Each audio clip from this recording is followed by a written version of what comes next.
Hola,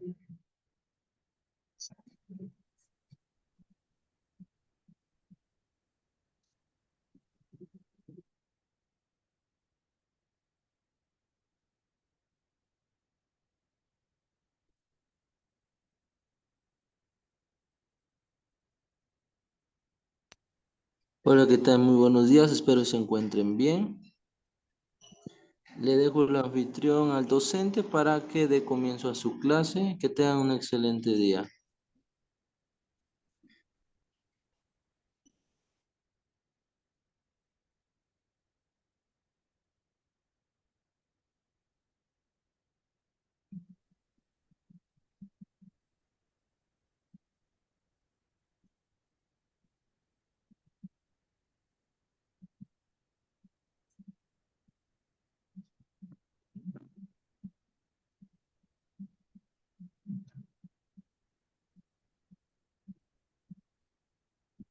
Buenos días. El día de hoy vamos a continuar con el tema que tenemos pendiente, que es respecto a urgencias neurológicas.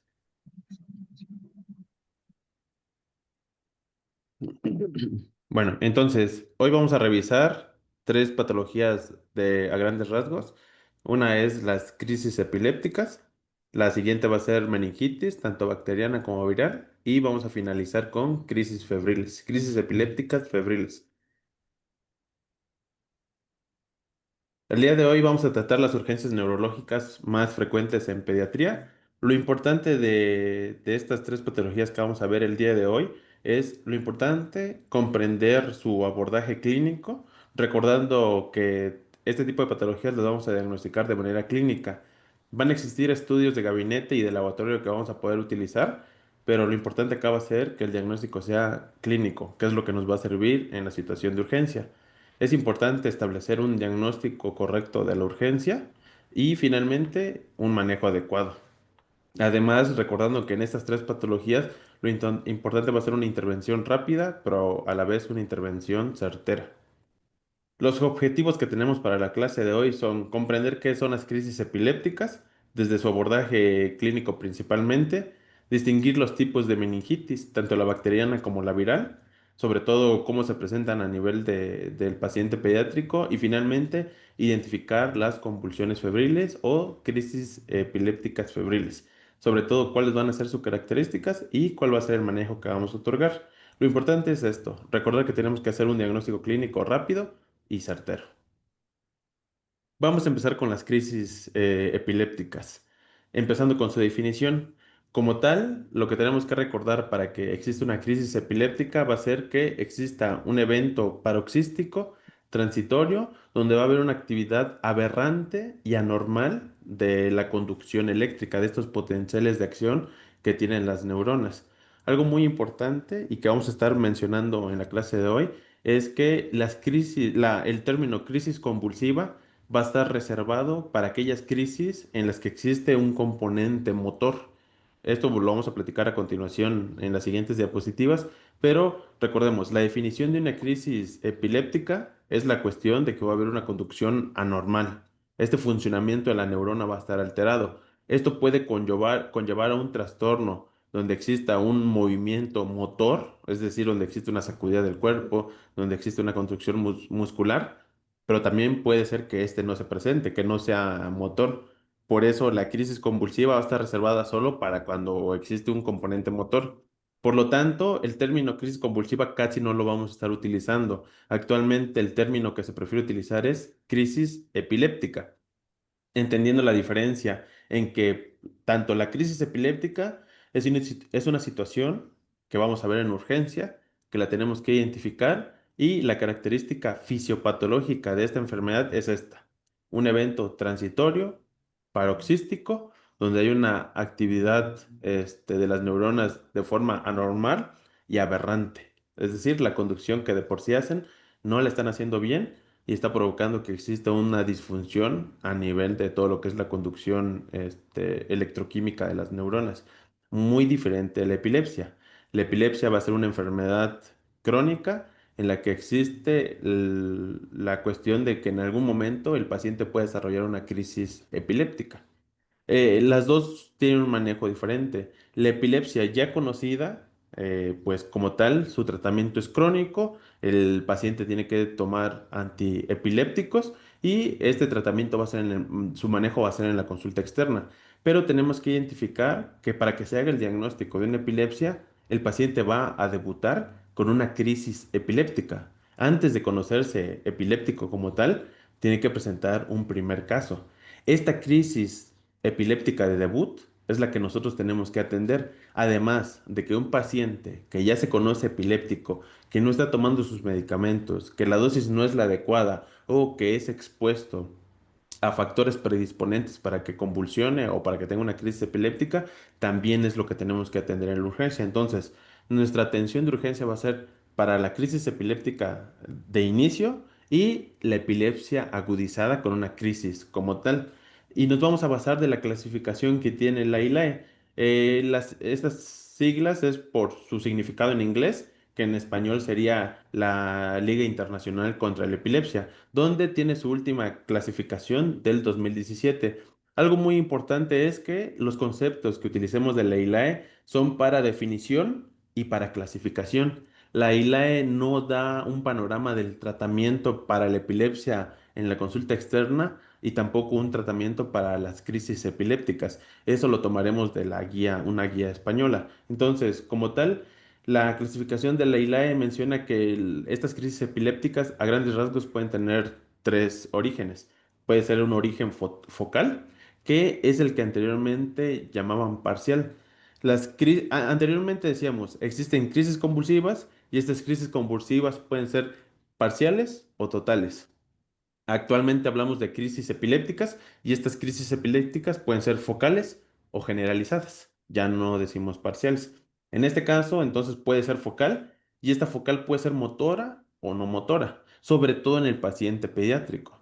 Además, puede ser generalizada y esta generalización puede ser tónico, puede ser clónica, puede ser tónico-clónica, puede ser atónica, puede presentarse en mioclonías y algo muy importante puede presentarse la crisis de ausencia.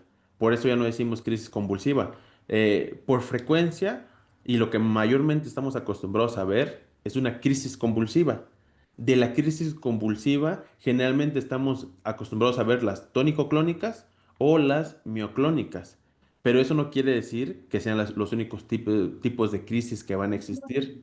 La epilepsia como tal es una enfermedad compleja que puede tener varios tipos de crisis. Recordando que en la actualidad incluso tenemos epileptólogos, es decir, médicos neurólogos que se dedican a ver solo epilepsia, y actualmente incluso se habla de cirugía para epilepsia, porque es una enfermedad muy compleja.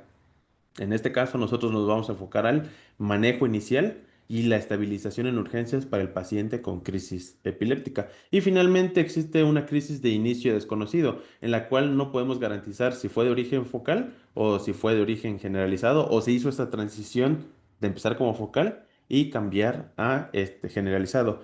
Este primer tema es el que le vamos a dar más importancia porque la meningitis, tanto viral como bacteriana, puede cursar con una crisis epiléptica.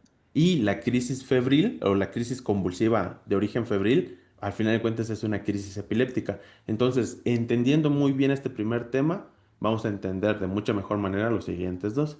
¿Cuál va a ser el origen de estas crisis epilépticas? ¿Por qué está alterado el funcionamiento de las neuronas? Podemos encontrar que desafortunadamente existe un origen idiopático en el cual de inicio no vamos a saber la causa y lo más probable es que esté causado de origen genético. Va a haber de origen estructural, tanto por malformaciones como por tumoraciones, metabólicas, infecciosas e incluso inmunológicas. Recordando algo muy importante, el manejo inicial e incluso el manejo farmacológico generalmente va a ser el mismo. Sin embargo, como muchas veces vamos a ser el primer respondiente de esta situación, tenemos que tomar algunos datos, no tanto para la situación de urgencia, sino para el control a largo plazo del paciente. Y aquí vamos a dejar algo muy en claro. En la situación de la crisis epiléptica, es una situación estresante, es una urgencia en la que las primeras veces que nos toca atenderlas podemos cometer muchos errores, donde podemos perder un poco el hilo del tratamiento y donde el familiar no va a ayudar mucho. Algo muy importante es que tenemos un triángulo de evaluación pediátrica. En este triángulo de evaluación pediátrica, la crisis epiléptica la mayoría de las veces va a afectar al lado de la apariencia. Es decir, nos va a llegar un paciente pediátrico que está respirando bien, que está su corazón funcionando bien, pero que se está presentando con unas crisis convulsivas, es decir, está teniendo un movimiento motor, una crisis epiléptica con componente motor.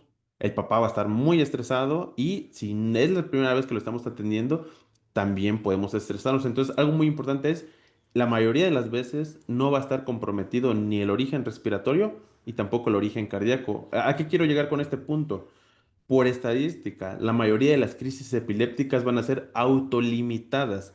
¿Qué quiere decir esto? La crisis epiléptica va a iniciar, se va a presentar, va a durar generalmente menos de un minuto y después el paciente pediátrico va a volver a la normalidad. Entonces no hay que estresarnos, hay que mantener la calma e incluso el problema con las crisis epilépticas es que cuando no tenemos conocimiento, en vez de ayudar, podemos perjudicar al paciente. Esta cuestión que se decía que teníamos que poner una batelenguas o una superficie o algo duro en la boca del paciente para que no se atragante, realmente es algo que ya quedó en desuso. Para empezar, exponemos al paciente pediátrico a una broncoaspiración de lo que le pongamos en la boca y si nosotros tratamos de meter la mano, podemos terminar mordidos e incluso podemos terminar con amputación de alguna de las falanges. Hay que tener mucho cuidado. Entonces, de nuestro triángulo de evaluación pediátrica, lo que va a estar alterado va a ser el lado de la apariencia.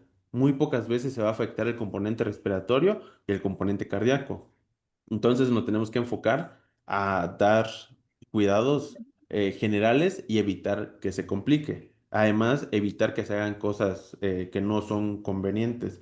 Lo otro que tenemos que recordar que es que si estamos presenciando lo que aparentemente parece una crisis epiléptica, es muy importante tomar dos cosas en consideración. Número uno, el tiempo de duración. Eso va a ser clave para el tratamiento. La diferencia entre una crisis epiléptica autolimitada, en la que solo tenemos que cuidar al paciente de que no le pase algo malo en la situación de la crisis, este, es el tiempo. Entonces, lo primero es ver cuánto ya lleva así y tener mucho cuidado. Recordemos que cuando nos llevan al paciente en situación de urgencia, ya sea que esté convulsionando o que tenga la crisis epiléptica frente a nosotros o que los familiares nos cuenten, el tiempo es un valor subjetivo. Es muy fácil que el paciente se confunda.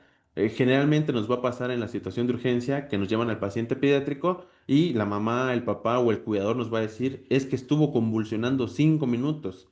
Sí, pero si nosotros le hacemos la pregunta de el tiempo que estuvo convulsionando o que su hijo estuvo en crisis, usted hubiera podido contar desde el 1 hasta el 300 y no hubiera parado la crisis, y ahí los familiares se dan cuenta de que no duró tanto, porque es muy fácil hacer un cálculo erróneo, pero cuando hacemos consciente al paciente de cuánto dura cada minuto, la verdad es que empiezan a darse cuenta que no duró tanto. La mayoría de las crisis epilépticas no duran más de un minuto, sobre todo las autolimitadas, las de una enfermedad normal. Ahorita vamos a platicar que existen situaciones en las que sí pueden llegar a durar un poquito más. Entonces, Disculpa, ajá, adelante.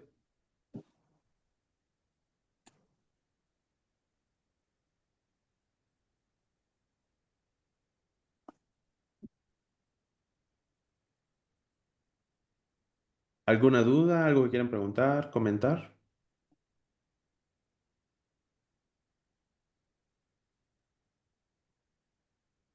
Bueno, entonces la situación es, el tiempo va a ser muy importante. Lo otro, tenemos que describir muy bien cómo, si estamos presenciando la crisis epiléptica, es muy importante que observemos las características.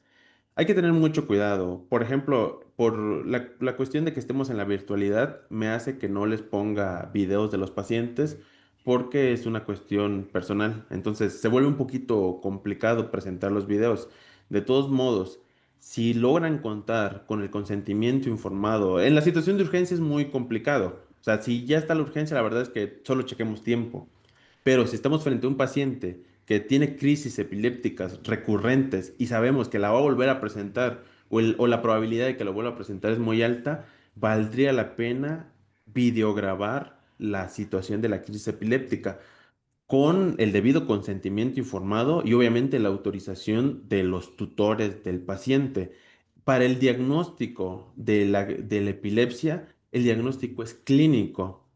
Podemos hacer un estudio del cerebro que se llama electroencefalograma y podemos hacer resonancia magnética simple o contrastada de lo que es el cerebro, pero el diagnóstico de la epilepsia es clínico y esto clínico es a través de cómo vemos la convulsión. Entonces, si pueden contar con la evidencia videograbada de la crisis epiléptica, el diagnóstico va a ser mucho más certero, pero recordemos, con mucha precaución. De todos modos, en tal situación de urgencia, lo importante va a ser el tiempo. La decisión entre qué medicamentos vamos a utilizar es basado en el tiempo. Bueno, entonces, una vez mencionado esto, vamos a empezar a detallar un poquito más lo que es la crisis epiléptica. Entonces, tenemos que considerar para el manejo de las crisis epilépticas que ahorita nos interesa el manejo agudo. Recordemos que la epilepsia como tal es una enfermedad crónica que generalmente no se llega a curar. Para poder, y este es un dato curioso, para poder considerar que un paciente está curado de epilepsia, tiene que haber pasado 10 años sin presentar una crisis epiléptica y de esos 10 años, al menos 5 años sin haber utilizado medicamentos, obviamente, antiepilépticos. Entonces, fuera de eso, la epilepsia se considera una enfermedad crónica y que generalmente va a estar con el paciente, aunque sí existe el potencial de curación. Y algo muy importante, igual un dato curioso del paciente pediátrico. El paciente pediátrico puede presentar síndromes epilépticos. Esto quiere decir que hay grupos de edades que pueden presentar ciertas enfermedades que pasando esa edad ya no la van a presentar. Uno de los ejemplos más conocidos, y solo se los menciono como dato, no es necesario que se lo aprendan, es un síndrome que se llama síndrome de West, el cual es un síndrome convulsivo. Le da a los pacientes pediátricos menores de 12 meses. Lo interesante con este síndrome es que conforme el niño va creciendo y se aleja de esta edad, desaparece. Esa es la característica de los síndromes epilépticos en el paciente pediátrico. Una vez que va creciendo, van a desaparecer. Pero escuchen la diferencia. No es lo mismo epilepsia que síndrome epiléptico. El síndrome epiléptico es una característica del paciente pediátrico y lo único que tenemos que hacer es darle su tratamiento y vigilar que no haga crisis epilépticas durante esta edad. Fuera de eso, va a tener una muy buena recuperación. Volviendo, ¿Mande?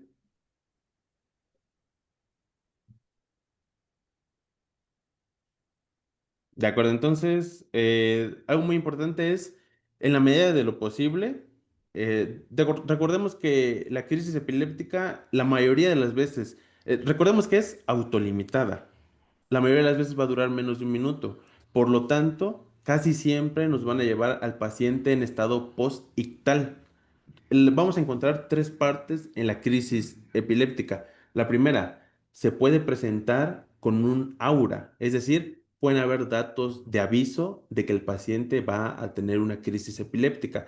Después está la crisis epiléptica como tal, donde vamos a poder encontrar ya los problemas de la crisis. Y finalmente, un estado post-crisis, que generalmente le decimos estado post-ictal.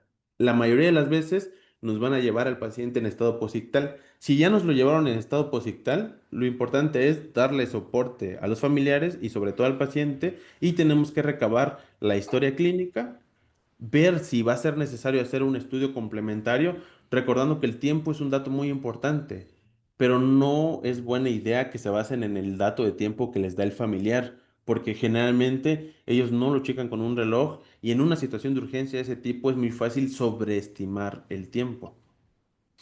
Y además, estar muy pendientes. Si está en estado posictal, tenemos que tratar de identificar qué causa le causó, qué causó la crisis epiléptica, porque es probable que se lo vuelva a provocar. Entonces, es muy importante estar preparados para el manejo agudo, recordando que el manejo agudo que tenemos que cuidar es el ABC inicial.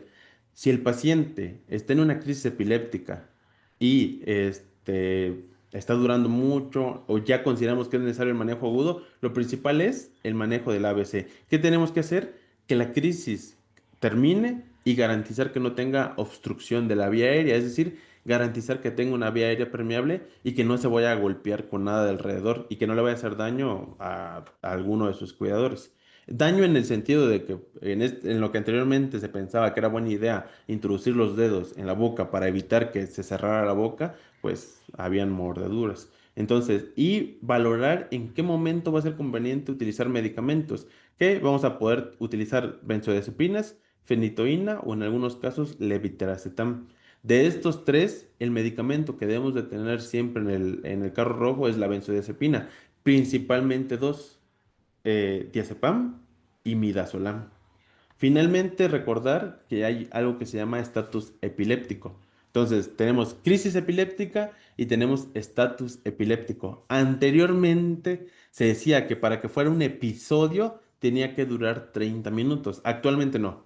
La crisis epiléptica hasta cierto punto normal tiene que durar menos de un minuto.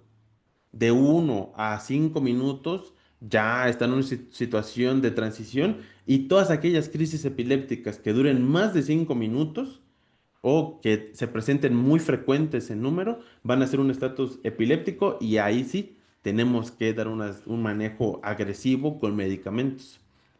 Entonces, vamos a empezar con la clasificación de la ILAE. Recordemos, la Liga Internacional contra la Epilepsia tiene una clasificación.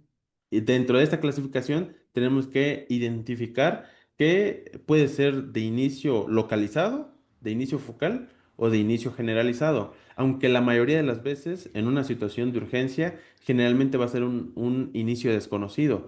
El familiar no nos va a soler explicar. Y algo muy importante, el familiar va a poder ver que la crisis epiléptica se está dando cuando la crisis es convulsiva, es decir, cuando hay un componente tónico-clónico o cuando el paciente ya está con una alteración del estado de conciencia. Entonces, las más fáciles de diagnosticar en urgencias van a ser las de inicio generalizado, pero no significa que haya iniciado así. Por eso tenemos que hacer una historia clínica completa de este paciente. Muchas veces el inicio es focal. La mayoría de las veces pensamos que la crisis epiléptica es de inicio generalizado, pero no es así. Muchas veces tienen inicio focal. ¿Y se acuerdan que les dije que la crisis epiléptica va a iniciar con un aura? Bueno, pues el aura es un inicio focal. O sea, anteriormente decíamos, el aura es un aviso del cuerpo de que va a haber una crisis epiléptica. Bueno, el aura como tal es una crisis focal. Entonces, desde el momento que el paciente o el familiar nos dice que inició que había algo que le avisó que iba a haber una crisis epiléptica, en ese caso inició como crisis focal. Dentro de este inicio focal puede haber conciencia preservada o conciencia alterada. A veces, por ejemplo, en el aura, la cuestión de que el paciente pediátrico pueda avisar de que se siente mal, habla de que es un inicio focal y que la conciencia está preservada, por lo tanto, aunque después va a pasar a un inicio generalizado. La diferencia entre que una crisis epiléptica sea focal o sea generalizada no es en cómo se vea el cuerpo, es si nosotros sabemos que está afectando solo un hemisferio del cerebro o que está afectando los dos.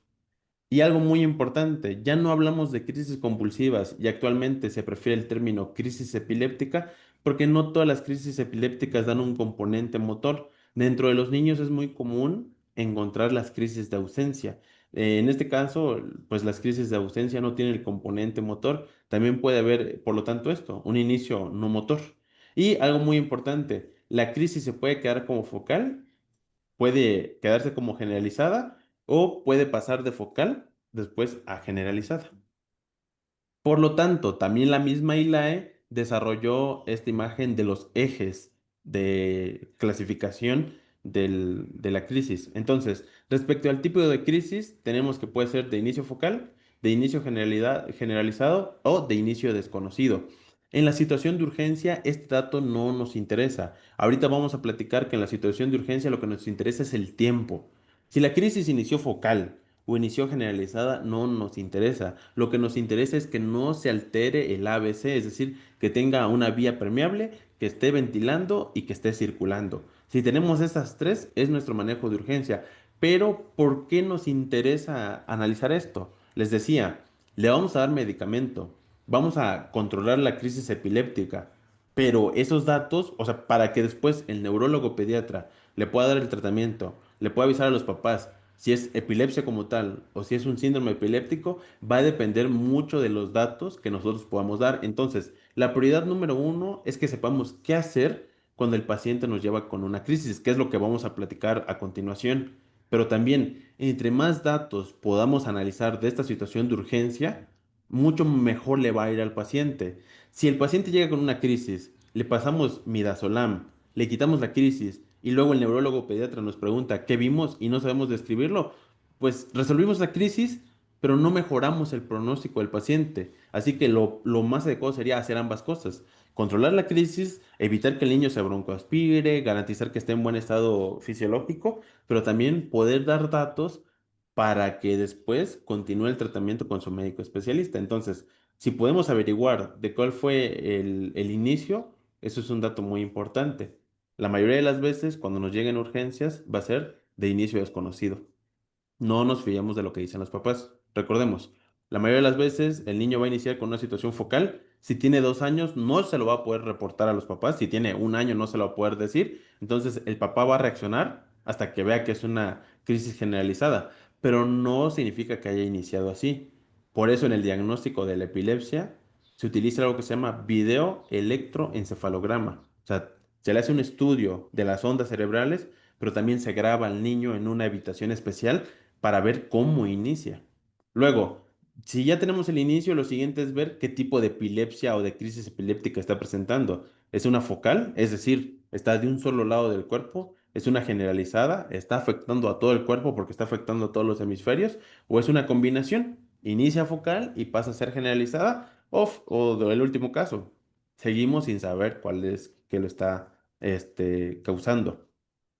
Otra cosa muy importante es, debemos dar el tratamiento específico para que la crisis epiléptica se pare, pero tenemos que considerar qué lo causó. Y lo que lo causó podría ser un origen estructural, genético, infeccioso, metabólico, inmunitario o de origen desconocido.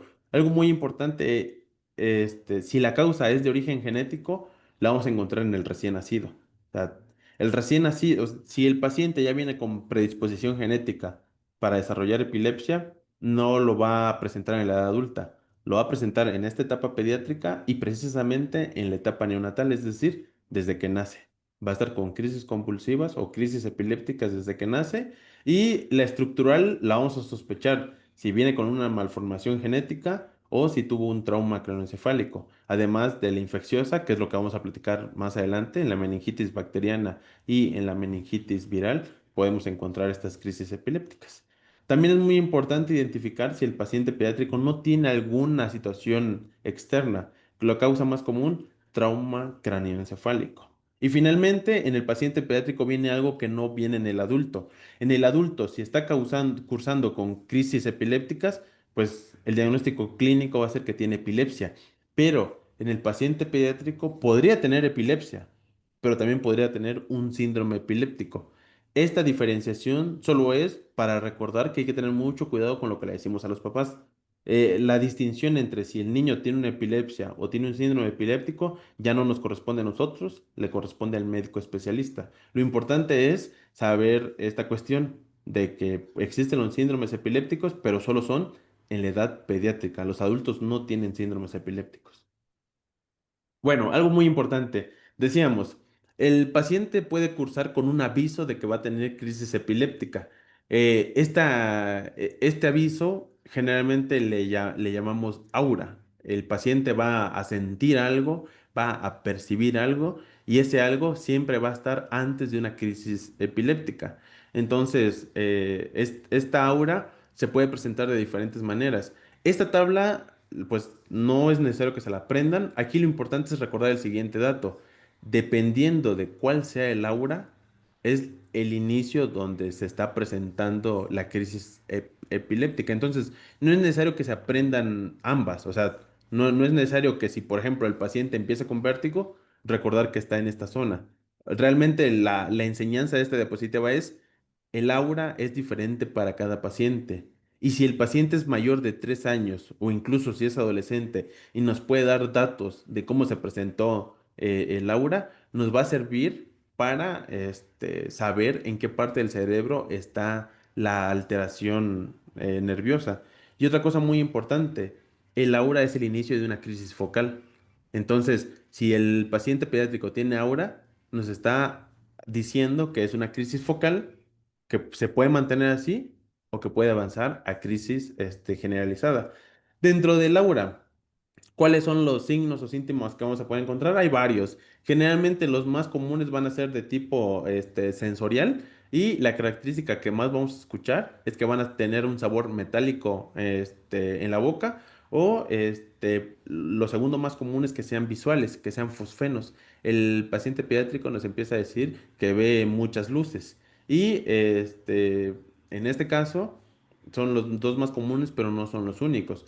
También puede haber un aura auditivo, donde el paciente puede escuchar incluso voces. Va a haber incluso un aura de dolor. Y también pueden haber algunas un poquito más, menos frecuentes, pero que también pueden existir. La urgencia de querer ir al baño, sobre todo de tipo miccional. Y la expresión de miedo. Que el paciente tenga una sensación de miedo inexplicable. O sea, el paciente está jugando o está sentadito, está comiendo y de repente tiene una sensación de miedo, de que algo le va a pasar y después viene la crisis epiléptica. Dependiendo cuál sea el aura, ya vamos a poder sospechar en qué parte del cerebro está el origen de la crisis. Entonces, no se tienen que aprender esto de memoria, lo único que tienen que recordar es que los fosfenos y el sabor metálico en la boca no es el único aura que existe.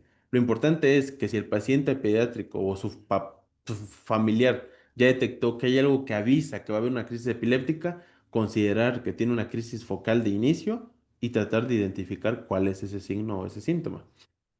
Después tenemos la crisis epiléptica como tal. Nuevamente, el tratamiento va a ser el mismo, pero dependiendo cómo encontremos al paciente en esta situación de crisis, vamos a poder describir dónde está el problema a nivel de cerebro. Este dato, si bien no nos va a servir para la urgencia, le va a servir al médico especialista para el tratamiento. Vuelvo a repetir, lo prioritario es que nos aprendamos los medicamentos que vamos a platicar más adelante, que son los que van a resolver la crisis epiléptica, pero tenemos que identificar estos datos en la situación de urgencia porque si nosotros lo estamos presenciando, el familiar no lo va a saber describir. Entonces, el médico especialista se va a basar en lo que nosotros podamos comentarle. Dentro de esto, tenemos que recordar que las crisis convulsivas tónico-clónicas no son las únicas, son las más vistosas, son las que más ubicamos, son las que más ubica el familiar, pero no son las únicas crisis epilépticas que existen. Entonces tenemos que identificar dónde está. Si el paciente nos llega con una crisis epiléptica de predominio motor, tenemos que darnos cuenta de cómo está presentando esta crisis. Algo muy importante es que hay crisis epilépticas que no van a tener este movimiento tónico clónico al que estamos acostumbrados o el que más hemos visto. También se puede presentar con automatismos. Estos automatismos pueden ser de un solo lado o pueden ser generalizados. Y aquí se vuelve muy importante. En el paciente adulto y en el paciente adolescente, las convulsiones son un poquito más fáciles de distinguir porque incluso el paciente nos puede hablar de un aura y nos damos cuenta de que tiene cambios. Pero ¿cómo diagnosticamos una crisis epiléptica en un paciente lactante? O sea, si el paciente lactante empieza a temblar y empieza a tener este movimiento tónico clónico, es decir, los músculos se ponen tensos, luego se relajan y tiene movimientos de flexión, extensión de las extremidades, pues es fácil hasta cierto punto identificar que tiene una crisis epiléptica, pero no son las únicas. Aquí hay algo muy importante. Entonces, existe algo que se llama automatismo. ¿Qué quiere decir? El paciente hace un movimiento repetitivo que no tiene sentido en ese momento. Por ejemplo, el chupeteo. Si el paciente está comiendo, si está succionando, pues el chupeteo es esperado. Pero si el paciente no responde, o sea, recordemos nuestro triángulo de evaluación pediátrica, le hablamos al paciente, no nos sigue con la vista, no responde al estímulo verbal y vemos que está haciendo un movimiento que es repetitivo, por ejemplo, puede ser el chupeteo. En este caso, está presentando un automatismo y este automatismo puede estar representando que tiene una crisis epiléptica. La crisis epiléptica no siempre va a ser tan evidente como pensamos. Por eso es importante aprender que no existe solo un tipo, que existen varios tipos e incluso a veces puede llegar a ser muy confuso. Entonces, tenemos que ser clínicos, tenemos que ser observadores. Por lo tanto, tenemos que identificar qué está pasando. Para empezar, tenemos que ver cómo está el paciente pediátrico. ¿La afectación es de un solo lado o es de todo el cuerpo? Y hay que identificar qué está haciendo. Por ejemplo, puede tener automatismos manuales, es decir, en este caso puede tener movimientos rítmicos de alguna sola parte del cuerpo, pero también puede tener automatismos oroalimentarios. En este caso, lo que les decía, el del chupeteo. Pero también puede tener giros. Puede tener ahora sí movimientos musculares, pero también puede tener cambios en la postura. Y esto es algo muy importante. El paciente pediátrico no siempre se puede expresar. Hay situaciones de crisis epilépticas focales donde el paciente pierde la movilidad de sus extremidades, pero puede conservar la interacción verbal. ¿Cuál es el problema con el paciente pediátrico? Si todavía no sabe hablar o si todavía no sabe establecer conversaciones, no nos va a poder dar datos. Pero nosotros tenemos que identificar si, o sea, sospechar si pudiera estar pasando por una crisis epiléptica. En este caso, si vemos que tiene una postura tónica simétrica, que no le había pasado anteriormente, que no tuvo un desencadenante, podemos sospechar de que tenga una crisis epiléptica. Y va a haber algo característico. Por ejemplo, puede que el paciente no esté con una crisis mioclónica, pero que veamos una postura normal. Dentro de esa postura anormal podemos encontrar el signo del 4 y esto va a ser característico. Le podemos decir la postura del arquero o el signo del 4. Y si lo llegamos a ver, recordemos, no es una postura normal en el paciente pediátrico. El paciente pediátrico, sobre todo cuando está pequeño, va a tener mucha flexión. Desde que el paciente nace en su etapa de recién nacido y conforme va creciendo, sí va a tener tono muscular y este tono muscular siempre va a ser de flexión. Pero, por ejemplo, en este signo del 4 ocurre algo interesante. Mantiene la flexión de una extremidad y extiende la otra. Entonces es como si fuera un arquero. Por lo tanto, si tenemos un paciente pediátrico que no se puede expresar, que el familiar no vio cómo inició, pero lo encontramos con una postura normal, podría ser una crisis epiléptica. ¿Qué más puede existir? No necesariamente tiene que ser a nivel del cuerpo. Podemos encontrar cuestiones a nivel de la cabeza y también ahí se vuelve un poquito más complejo. La crisis epiléptica que se basa en movimientos musculares son de los más fáciles de diagnosticar. Donde se vuelve un verdadero reto es cuando ya encontramos esta cuestión facial o de a nivel de rostro y cabeza. Para empezar, también, si existen desviaciones a nivel de la comisura de los labios, si la boca está anormal, tenemos que identificar cuánto tiempo va así y si existió algún desencadenante. Además de que les decía, la mayoría de las veces en la crisis epiléptica no va a estar alterado la cuestión respiratoria ni la cuestión cardíaca, pero sí puede existir, o sea, como tal, no va a estar comprometido en el sentido de que tengamos que darle compresiones cardíacas, pero sí puede haber cambios en el ritmo. Esto es algo muy importante. En algún momento, algunos tipos de crisis epilépticas sí pueden dar alteraciones cardíacas. ¿Cómo las vamos a identificar? Con que va a ser un ritmo anormal. E incluso se pueden presentar otras características. Podemos presentar que el paciente pediátrico haga el movimiento, incluso que se ponga a escupir, que presente náuseas y vómito. Y aquí viene algo muy importante. La mayoría de las crisis epilépticas son autolimitadas y duran menos de un minuto. Pero ¿qué pasa si el paciente pediátrico tiene una crisis epiléptica y esta tiene predominio del sistema autónomo? Es decir, se pone en un estado de descarga adrenérgica, lucha o huida y presenta vómito. Si presenta vómito, la crisis epiléptica como tal no compromete la vida, pero vómito en el tracto faríngeo que se puede ir hacia la tráquea, eso sí compromete la vida. Por lo tanto, el manejo inicial de la crisis epiléptica es observar y garantizar que no se haga daño, o sea, con la caída, con los movimientos tónico-clónicos, pero tampoco que se vaya a broncoaspirar, es lo que tenemos que cuidar. Además de que también puede haber esta piel de gallina, esta piloerección o incluso bostezo antes y después de la crisis convulsiva como tal. Y además van a haber otros tipos de situaciones. Por ejemplo, puede haber el nistagmo, que es este movimiento característico del ojo, parpadeo, puede haber, y conforme el paciente sea más pequeño, puede haber sonrisa, puede haber llanto, y algo muy importante, algunas crisis epilépticas, no, recordemos, no están o sea, esta tabla se basa en crisis epilépticas que no dan movimientos corporales, que dan cambios a nivel de lo que es el rostro o de la cara y la cabeza. Y en este caso puede haber un lenguaje anormal. Si el paciente pediátrico ya sabe hablar y empieza con una dificultad para hablar, o sea, empieza a decir palabras incoherentes o a producir sonidos incomprensibles o incluso empieza con una coprolalia, esto es algo muy importante. Hay pacientes pediátricos que empiezan a decir groserías o a decir cosas, palabras, las palabras más incómodas y feas que se saben las empiezan a decir y esto podría ser un tipo de crisis epiléptica. Entonces, estas son las de más difícil diagnóstico y que generalmente venimos a ver muy tarde en la consulta. De estas, ¿cuáles nos van a llegar a urgencias? Las de predominio autonómico y las de componente motor. Entonces, estas de predominio motor, como el padre o el cuidador puede identificar que algo le está pasando a su hijo o a su hija, en este caso lo lleva a urgencias y son los que tenemos que atender. Además, de todos los que acabamos de ver acá que representan crisis epiléptica, pues generalmente los que nos van a llevar rápido a urgencias van a ser las de predominio autonómico, dejando los de expresiones faciales, los de predominio ocular, los de componente emocional o los de lenguaje reservados para la consulta externa. O sea, muy pocas veces el familiar las va a llevar a urgencias. Entonces, los que tenemos que saber atender son estos, donde el paciente va a vomitar, o los de componente motor, donde va a tener un movimiento involuntario, descontrolado y que nosotros tenemos que apoyar.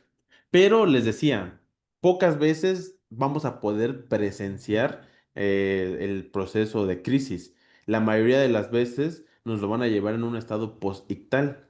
Si nos lo lleva en un estado posictal, tenemos que ver cómo está.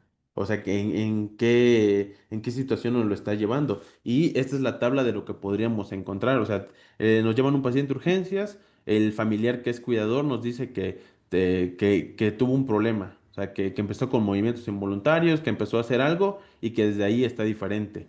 El traslado de su casa al hospital tomó 10 minutos y por lo tanto cuando lo llevan está en estado postcrítico o posictal. ¿Qué tenemos que identificar? ¿Cómo está en ese momento? Si el aura nos ayuda a saber dónde inició la crisis, si durante la crisis, dependiendo del movimiento que tenga, podemos saber dónde está la crisis, también en el estado posictal podemos saber qué área del cerebro está afectada. Entonces, tenemos que identificar cómo nos lo están llevando. Y nuevamente, que quede muy claro, no es obligatorio aprendernos la relación entre lo que estamos viendo y la parte del cerebro que está afectada. Lo único que tenemos que recordar y el mensaje que nos tenemos que llevar el día de hoy es muy importante observar cómo se comporta el paciente pediátrico después de que le dio la crisis, porque eso nos va a decir qué parte del cerebro está afectado y es el dato que le va a servir a su médico especialista para determinar el mejor tratamiento que se le va a dar al paciente. ¿Qué podríamos encontrar? Por ejemplo, lo de tocarse la nariz. Podría quedarse con un movimiento extraño, repetitivo, de estarse tocando la nariz. Puede estar con tos. Y eso es algo muy importante. La tos poscrítica, pues como no hay un componente pulmonar, pues no va a ser una tos con expectoración, va a ser una tos seca. No va a haber nada que sacar. La mayoría de las veces, pues no hay tanto problema. Pero si esa tos se vuelve cianosante y emetizante, pues ya tenemos que utilizar los cuidados de lo que hemos platicado en lo respiratorio. Pero también puede que el paciente empiece a decir que tenga paresia, o sea, que tenga esta cuestión de disminución de la fuerza muscular de un solo lado. Y también algunos pacientes pueden presentar psicosis en la cuestión después de la crisis. ¿Cómo vamos a identificar que el paciente está con psicosis? Si es un paciente que no nos puede hablar, va a tener una irritabilidad aumentada y pues va a estar a la defensiva. Además, después puede tener problemas de lenguaje, puede tener problemas cognitivos. Después, algo muy importante es que si le preguntamos al paciente si recuerda y esto hay dos versiones. Vamos a encontrar crisis epilépticas donde el paciente nunca va a perder la conciencia, o sea, nos va a poder decir, yo vi cómo iba cayendo, yo vi cómo se acercaron a mí y nos va a poder contar todo lo que pasó. pero también van a haber pacientes pediátricos, igual que en los adultos, que no van a recordar nada. O sea, van a tener los ojos abiertos, vamos a ver movimientos involuntarios de los ojos, pero cuando les preguntemos qué pasó, o si recuerdan algo de lo que pasó, no van a recordar nada. Además, dentro de los primeros minutos, si les pedimos, si les hacemos preguntas de algo de memoria, si tratamos de comunicarnos con ellos, pues va a haber esta disfunción cognitiva, o sea, no van a poder interactuar con nosotros. Además, puede haber algunos comportamientos anormales, por ejemplo, que se haya mordido la lengua. Y esto es algo que puede pasar. ¿Por qué se decía anteriormente que teníamos que poner un objeto duro en la boca? Era para que no se mordiera la lengua. El riesgo de que se lastime la lengua de manera grave es mínimo. El riesgo de que nos lastimen los dedos es alto. Entonces, la verdad es que van a haber mordeduras de la lengua en una crisis epiléptica de componente motor, es muy probable, pero esto no va a comprometer la vida. Por lo tanto, si tengo al paciente con la crisis, la opción es no hacer nada en la cavidad oral. Lo que tengo que garantizar es que tengo una vía aérea permeable. Ahora, se va a morder la lengua. Eso no va a obstruir. La lengua, recordemos que es un componente muscular que puede obstruir la vía aérea cuando se va hacia atrás. Cosa que no pasa en estos casos. O sea, el peligro acá es que se muerda porque la lengua se va hacia adelante y hacia afuera. Entonces, lo que tenemos que garantizar es una vía aérea permeable. La mayoría de las veces esta lengua no va a comprometer la vía aérea, por lo tanto, no tenemos algo más que hacer. Y otra cosa, si vamos a hacer un manejo de la vía aérea, el paciente está con una crisis epiléptica y por lo tanto no se puede quejar. Pero recordemos que todas las maniobras que hagamos en cavidad oral, o incluso en faringe van a producir el reflejo nauseoso y van a ser incómodas y dolorosas. Entonces, si el paciente está en una crisis epiléptica y por eso no se puede quejar, no significa que no esté sufriendo las maniobras que yo les haga. Por lo tanto, si vemos que es necesario hacer un manejo de la vía aérea, lo tenemos que hacer con medicamentos. Tenemos que utilizar medicamentos para que no vaya a ser más molesto para el paciente. Entonces, puede existir esta mordedura. Ahora, ¿esta mordedura cómo fue? A veces puede existir que esta mordedura sea de un solo lado. Tenemos que identificar de qué lado fue, si derecho o izquierdo, y eso nos va a dar datos de qué hemisferio estaba afectado. De todos modos, recordemos, lo importante es de esta tabla tener presente que dependiendo qué tipo de signo o síntoma presente después de la crisis, es un dato que nos va a servir para el tratamiento. Algo muy importante es que el paciente pediátrico, a veces podríamos esperar que lo presentara en etapas tempranas, pero también lo puede presentar en la adolescencia. La crisis epiléptica puede tener un componente motor. Este componente motor, les decía, es el más fácil de ver, es el más fácil del que el papá se dé cuenta que lo lleva a urgencias. Pero hay algo muy importante, una crisis epiléptica en un paciente lactante, en un paciente de 1 año, es un poco complicado de diagnosticar. Por lo tanto, van a haber situaciones donde el papá o la mamá va a llegar totalmente preocupado y nos va a decir que su familiar está convulsionando. Algo muy importante, el diagnóstico de la crisis epiléptica es clínico y el diagnóstico lo tiene que hacer uno de nosotros. Puede que el familiar, en algún momento, el papá del paciente pediátrico sea del área de la salud igual que nosotros. Entonces, obviamente, si su papá es enfermero, si es médico, si su mamá es enfermera o doctora, o sea, si hasta cierto punto es de nuestra área, podemos tomar en cuenta lo que nos diga. Pero la verdad es que si ya estamos en el área de urgencias nosotros, o si nosotros ya tomamos el control de la situación de urgencia, el diagnóstico lo vamos a hacer nosotros. Porque en la situación de estrés de los cuidadores pueden pensar cualquier otra cosa. Entonces, si el familiar nos lleva a un paciente pediátrico y nos dice está convulsionando, hay que revisarlo. Porque sobre todo en los pacientes pequeños, o como vamos a platicar más adelante, en algunos pacientes simuladores, que esto ocurre más en los adultos, pero también puede existir en los adolescentes, pueden estar fingiendo una crisis epiléptica. Fingiendo o teniendo otra cosa que no sea crisis epiléptica. Y aquí viene algo muy importante. Si están trabajando en un área de urgencias o la cuestión curricular de que ya van a tener un diplomado de urgencias, Es muy importante que mantengan comunicación con su equipo de trabajo en urgencias. Recordemos, en urgencias no solo es una persona, en urgencias somos todo un equipo y tenemos que tener comunicación efectiva. Algo muy importante. Los pacientes con crisis epiléptica no se tienen que intubar. O sea, hace rato les dije, anteriormente se decía, cuida la vía aérea. ¿Cómo vas a cuidar la vía aérea? Garantizando que no se muerda la lengua. ¿Cómo garantizas que no se muerda la lengua? Pues ponle una batelenguas. Una batelenguas es muy fácil de romper. Bueno, ponle cinco. Ponle cinco batelenguas sostenidos con tela adhesiva. Ponle una barra de plástico. Ponle tus dos dedos, pero garantiza que no se obstruye esa vía aérea. ¿Qué causábamos? Más complicaciones. O sea, luego teníamos cuerpos extraños en la garganta, luego teníamos uno de nuestro equipo con una casi amputación o laceración en alguna de sus falanges. Entonces, eso ya se dejó de hacer. ¿Qué otra cosa ya se dejó de hacer? No todas las crisis epilépticas se tienen que intubar, mucho cuidado. O sea, cuestión anecdótica. Nos tocó ver, nos tocó ver una paciente adolescente, mujer, femenina de 17 años, que llegó con, aparentemente el equipo dijo crisis convulsivas. ¿Qué hicieron nuestros compañeros urgenciólogos? Le pasaron medicamentos, le intubaron. Para cuando nos tocó verlas, pues ya estaba en cuidados intensivos y ¿se acuerdan que nos tienen que dar datos? Pues bueno, entonces no tenían el dato del tiempo y no sabían describir cómo convulsionó. Entonces, ¿qué tenemos que hacer? Retirar medicamentos y ver cómo convulsionan. Al final, el diagnóstico fue que era una crisis fingida. O sea, era un adolescente de 17 años que tenía problemas emocionales y no era una crisis epiléptica, era una crisis fingida. ¿Terminó intubada? Sí. Entonces, conservar la calma. Las crisis epilépticas la mayoría de las veces no comprometen la vida, entonces no tenemos que hacer un manejo agresivo y estos pacientes no tienen que terminar intubados, o sea, tenemos que estar vigilando que la vía aérea no se obstruya, pero lo último que tenemos que hacer es un manejo avanzado de la vía aérea. Eso no se hace, hay que tener mucho cuidado.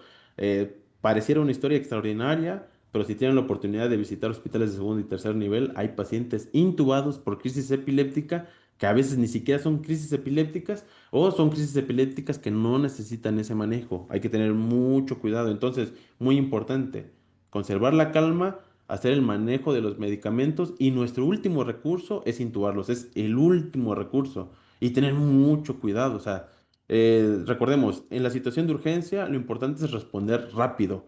Tiempo es cerebro. O sea, entre más rápido respondamos en una crisis epiléptica, mucho mejor le va a ir al paciente. Pero no tiene que ser una respuesta certera. Por ejemplo, esta paciente de 17 años le intubaron en los primeros minutos. ¿Fue un manejo agresivo y rápido? Sí. ¿Intubaron a la primera? Sí. ¿La paciente tenía que ser intubada? No. La tuvieron hospitalizada 5 días cuando la cuestión ni siquiera era esa. O sea, se tenían que usar medicamentos y hacer un manejo muy diferente. Entonces, muy importante, no bajar la guardia con las crisis epilépticas. Entonces, nos llevan un paciente pediátrico. El paciente pediátrico está muy pequeño, no sabe hablar. ¿Cómo vamos a distinguir si de verdad es una crisis epiléptica o si es un temblor?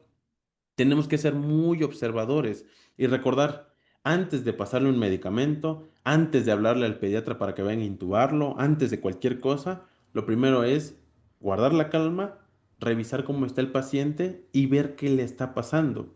El papá nos va a hacer presión y nos va a decir, aquí está mi bebé y mi bebé está convulsionando. Bueno, tenemos que identificar, ¿realmente es una crisis epiléptica o tiene un temblor? Que el temblor puede ser por cualquier otra cosa, entonces tenemos que identificar, tenemos que ver cómo están los movimientos oculares. En el temblor, los movimientos oculares son normales. O sea, es un niño que nos sigue con la mirada, es un niño que o sea, los párpados se mueven de manera normal, está parpadeando y los ojos no tienen una normalidad muy diferente en la crisis epiléptica. Y este es un dato interesante. La mirada no es fija. Generalmente no cierran los ojos y los ojos quedan abiertos, pero se van hacia... Existen varios tipos de crisis epilépticas, pero por ejemplo, la mirada no va a ser normal. En el temblor sí. ¿Qué más? ¿Cómo va a estar la sensibilidad de estímulos? ¿Qué les decía? Si al paciente le hablamos, hacemos algo, va a parpadear. En la crisis epiléptica no. No importa si le hablas, no importa si le produces dolor, no va a haber una respuesta ocular. ¿Cómo va a ser el movimiento? Cuando es una crisis epiléptica de tipo motor, como la tónico-clónica, que es la que más hemos visto, son movimientos bruscos, rápidos, muy fuertes, muy diferentes al temblor. En el temblor es poca fuerza. En la sacudida clónica lo hacen con mucha fuerza, se pueden golpear ellos mismos, pueden golpear a alguien más, se pueden llegar a fracturar, pueden tener fracturas por abulsión. Hay pacientes que se lastiman codos, rodillas, o sea, realmente hablamos de mucha fuerza. O sea, el músculo, recordemos, tenemos una placa neuromotora. Para que un músculo se contraiga, hay un nervio que llega y le manda la señal.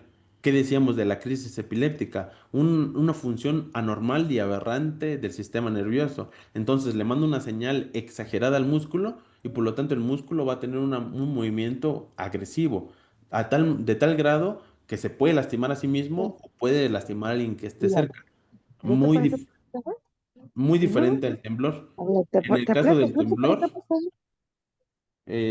en el caso del temblor, la característica es que va a ser leve, el movimiento va a ser leve. Y ¿qué pasa qué pasa si a este paciente pediátrico, a este lactante, le hacemos flexión? ¿Se acuerdan que les decía? La mayoría de las veces, el paciente trata de tener una actitud de flexión, o sea, sus bracitos pegados, sus piernitas, sus rodillas dobladitas. ¿Qué pasa si las tiene en extensión? Pues bueno, nosotros vamos a tratar de doblarle el bracito y ahí miren qué va a pasar, va a dejar de moverse. ¿Qué pasa con la crisis epiléptica? No lo vamos a lograr.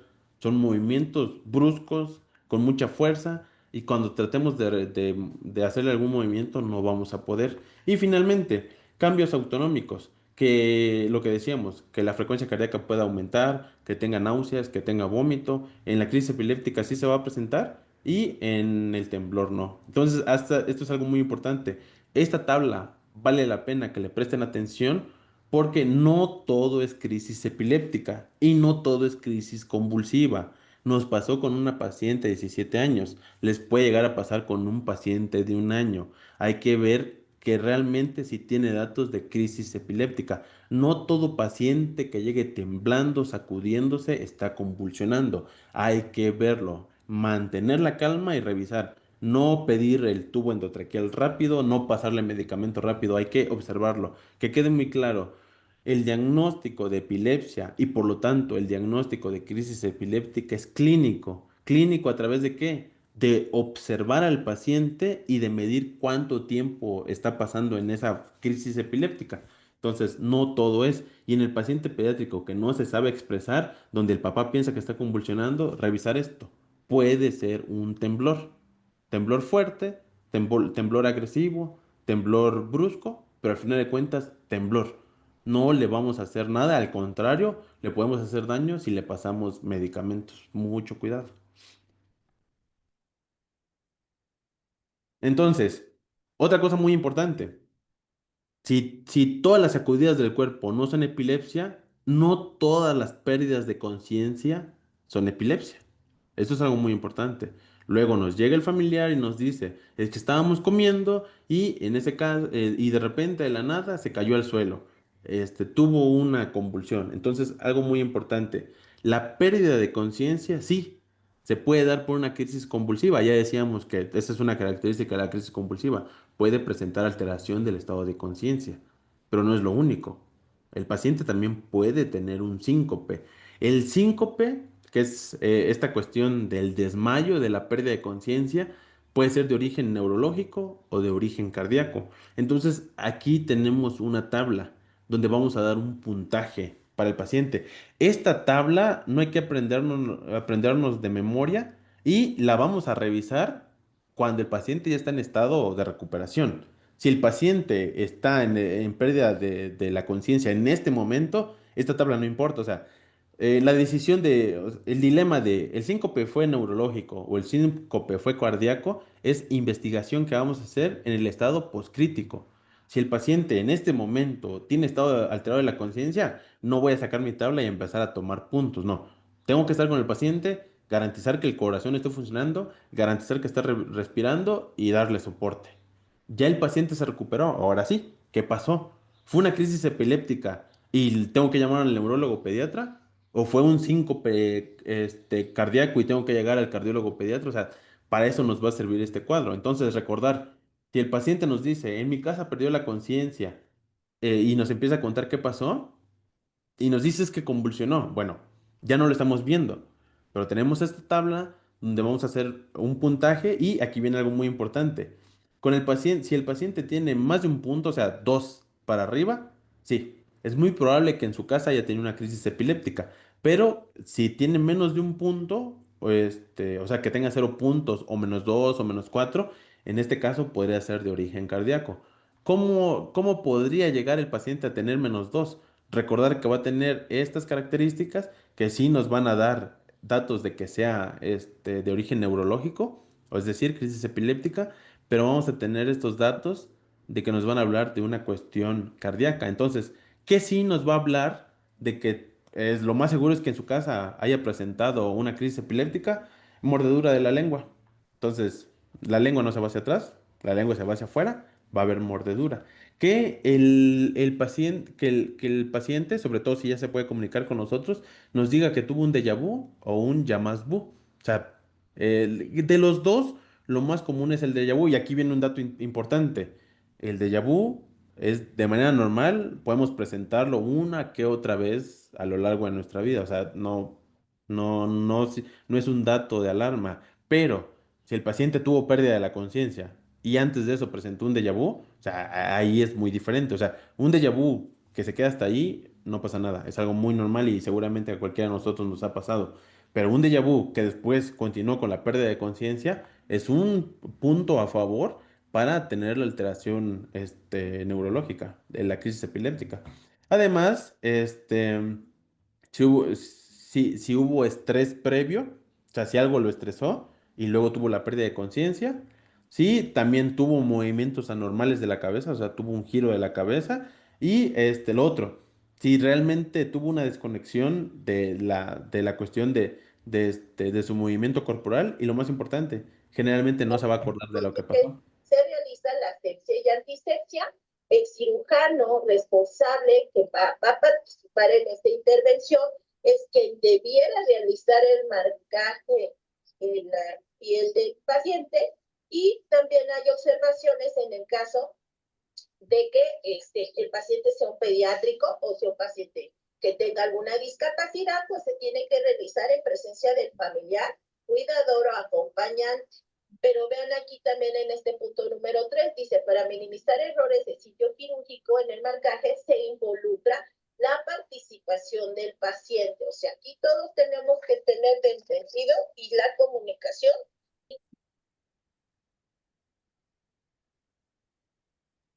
De acuerdo, entonces, eh, otra cosa muy importante es que, recordemos, la crisis epiléptica se caracteriza porque va a tener un aura y dentro de esta aura el déjà vu es algo común. Después vamos a tener la crisis y después vamos a tener un estado posictal. Entonces, un punto a favor para sospechar que es una crisis epiléptica es que exista un estado posictal, donde generalmente ¿qué va a haber? Confusión. Ahora, ¿qué cosas nos hacen pensar que es más una cuestión cardíaca? Que haya tenido un mareo previo. La crisis epiléptica no cursa con mareo, mientras que los problemas de síncope cardíaco generalmente sí. Además, que haya tenido esta diaforesis, esta sudoración fría. Si el paciente nos dice, si perdió la conciencia, se cayó al piso, pero antes empezó a sudar, hasta le dijo a su familiar o a su cuidador, es que estoy sudando frío, la verdad es que es más de origen cardíaco. Y finalmente, que la pérdida de conciencia sea por estar en una posición de manera prolongada, es decir, no vino de la nada, realmente hubo una posición que la detonó. Entonces, eso es algo muy importante a tomarlo en cuenta, sobre todo ya cuando la crisis ya pasó. O sea, esto es si nos llevan un paciente a vigilancia, o sea, convulsionó en casa, nos lo llevan a nosotros, bueno, ¿realmente fue una convulsión? O sea, ¿fue una crisis epiléptica o es otra cosa? Porque no tiene chiste llamar al neurólogo pediatra o hospitalizar a un paciente en un área neurológica cuando el origen no es por ahí. Entonces, esto es algo muy importante porque les va a tocar. Es más común de lo que creen. El familiar, y luego el paciente, el familiar o el paciente piensa que todo es crisis convulsiva y no. Tenemos que saber que no es así. Entonces, otra cosa muy importante, aquí puede ser muy engañoso. ¿Se acuerdan del aura que la vamos a encontrar de inicio en la crisis epiléptica, no es la única. La migraña va a cursar con aura. Tenemos, a grandes rasgos, tenemos dos tipos de migraña: migraña con aura y migraña sin aura. Y además, recordemos que la migraña es una cefalea más intensa con ciertas características, mientras la cefalea o el dolor de cabeza es de origen generalizado, la migraña es un dolor intenso, donde la característica principal de la migraña tiene características especiales. Número uno, es un dolor de cabeza, pero es en un hemisferio, o sea, te duele un lado, no toda la cabeza. Lo otro, suele cursar con fotofobia, o sea, te irritan los sonidos, te molesta la luz y puede haber un aura, que puede ser el sabor metálico, que puede ser alguna característica. Entonces, es muy importante identificar que la migraña, si bien va a tener fosfenos, va a tener alteración en el paciente pediátrico, no significa que tenga una crisis epiléptica. En el adulto es más fácil distinguir la migraña de la crisis epiléptica por la cuestión de que el adulto puede decir que es un dolor de cabeza. O sea, te dice, me duele mucho la cabeza, no quiero ver la luz, no quiero escuchar ruidos, me molesta, y generalmente lo que hace es encerrarse en un cuarto oscuro. ¿Qué pasa con un paciente pediátrico que está teniendo una migraña y en el que no nos puede dar muchos datos? Entonces, lo importante es identificar el aura. O sea, los fosfenos o el aura que da en la migraña dura mucho. En la crisis epiléptica se presenta el aura y en menos de 2 minutos el paciente ya tiene la crisis epiléptica.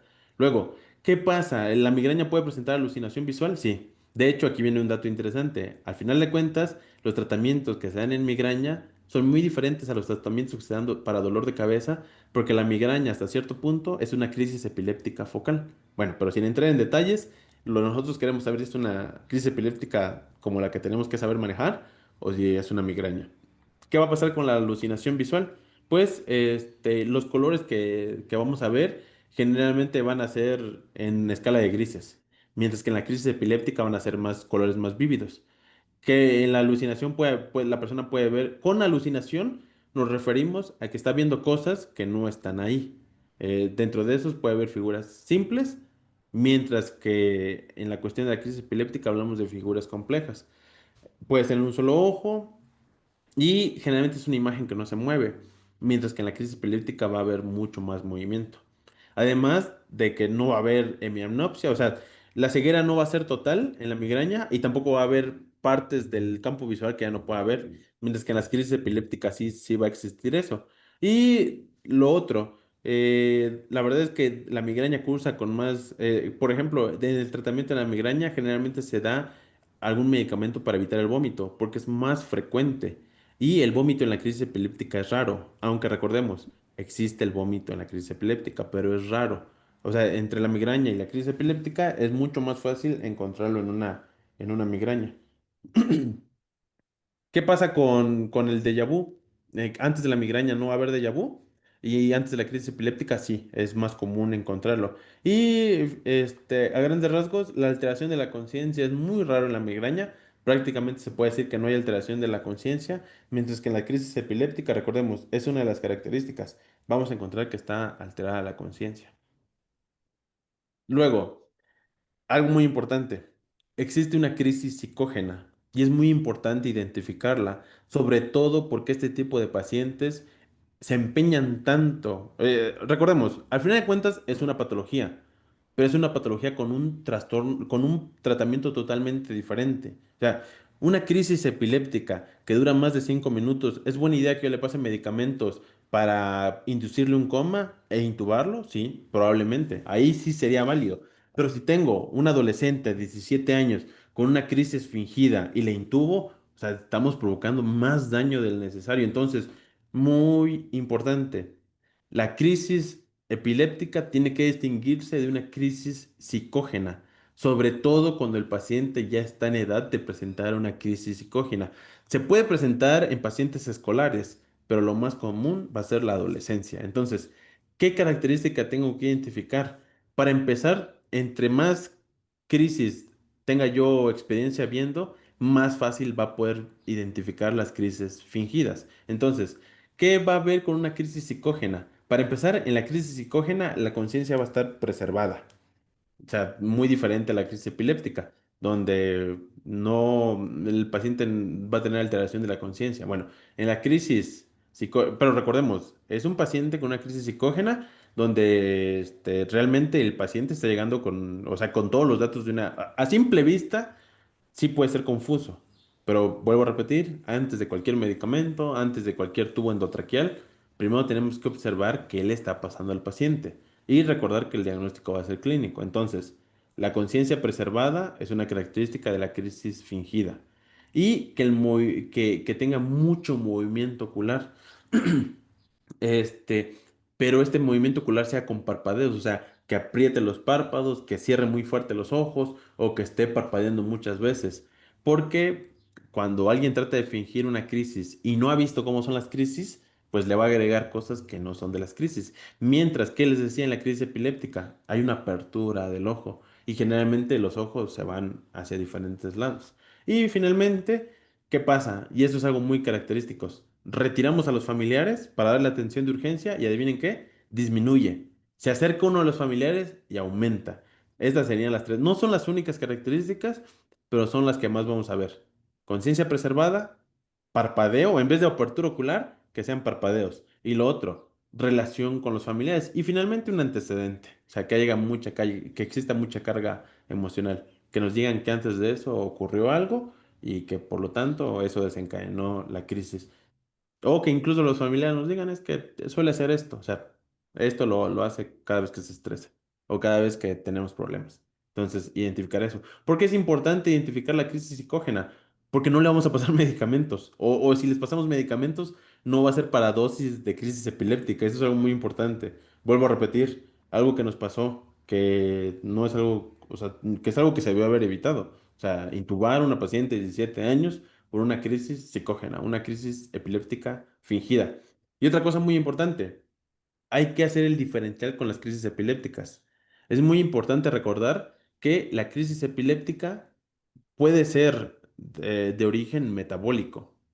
Entonces, es muy importante, y sobre todo con los pacientes hospitalizados. Los pacientes que vienen de casa, recordemos que estamos hablando de la crisis epiléptica en el paciente pediátrico, porque en el adulto es un mundo muy diferente, pero en el paciente pediátrico generalmente va a ser un paciente sano. Entonces, ¿en quién podríamos encontrar que presente una crisis epiléptica de origen metabólico? La mayoría de las veces va a ser un paciente que tengamos hospitalizado. Lo importante es recordar que en el paciente pediátrico, la crisis, estos movimientos tónico-clónicos o estas crisis epilépticas, sí, puede ser por epilepsia, pero puede ser por hipoglucemia o puede ser por un problema vascular cerebral. Entonces, muy importante. Hay que revisar, igual, esto es algo muy importante, en el manejo de urgencias del paciente con crisis epiléptica, antes de pasarle medicamento, tenemos que garantizar, algo, recordemos, se dijo desde el inicio, la mayoría de las crisis epilépticas van a durar menos de un minuto. Entonces, si van a durar menos de un minuto, ni siquiera nos da tiempo de poner una vía intravenosa. La mayoría de las veces vamos a cuidar que no se broncoaspire, que no se golpee, que nadie le haga daño y ya que esté en estado posictal, ya empezamos a poner la vía, valorar si le tomamos estudios de laboratorio, si le tomamos estudios de imagen, si le hacemos algo más. Si el paciente ya convulsionó, pero y ya garantizamos que no se broncoaspire, ahora sí, vienen los estudios de laboratorio. ¿Qué podemos encontrar? Muy importante, una crisis epiléptica puede ser desencadenada por azúcar bajo, aunque también por azúcar muy alto, sobre todo en los pacientes pediátricos que padecen diabetes tipo 1 o que ya no es tan raro, tipo 2. Bueno, entonces, sobre todo hipoglucemia. Si hay una hipoglucemia, antes de pasarle algún tratamiento para epilepsia, lo que tenemos que pasar es azúcar, que le tenemos que pasar glucosa. Entonces, muy importante, identificar que no tenga hipo o hiperglucemia, pero también que no tenga un desequilibrio hidroelectrolítico, que no vaya a tener hipo o hipernatremia, que no vaya a tener hipocalcemia, o sea, calcio bajo. Y ya, es raro, esto es más común en adultos, pero desafortunadamente los niños no están exentos, sobre todo con algunas enfermedades metabólicas que pueden llegar a tener, pero que no tenga insuficiencia renal, que si tiene insuficiencia renal, si tiene algún problema hepático o incluso si tiene abstinencia, puede llegar a pasar. Y recordar, en el paciente pediátrico, la abstinencia no siempre es por el paciente pediátrico en sí. sobre todo en la etapa neonatal, es por los hábitos que haya tenido la mamá durante el embarazo.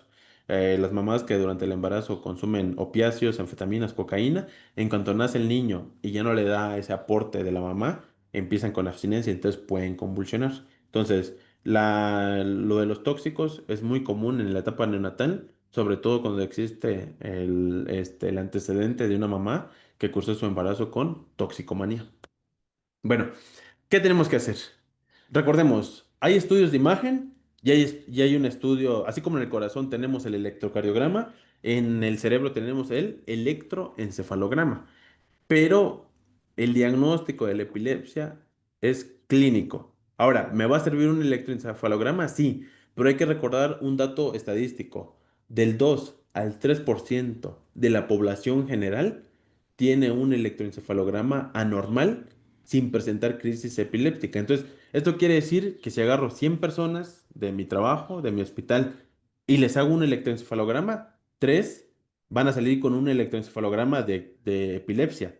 Ahora, ¿han convulsionado alguna vez? ¿Han tenido alguna crisis alguna vez? No, porque la población normal puede tener un electroencefalograma alterado. Por lo tanto, electroencefalograma lo voy a reservar para situaciones especiales. Entonces, ¿qué pasa?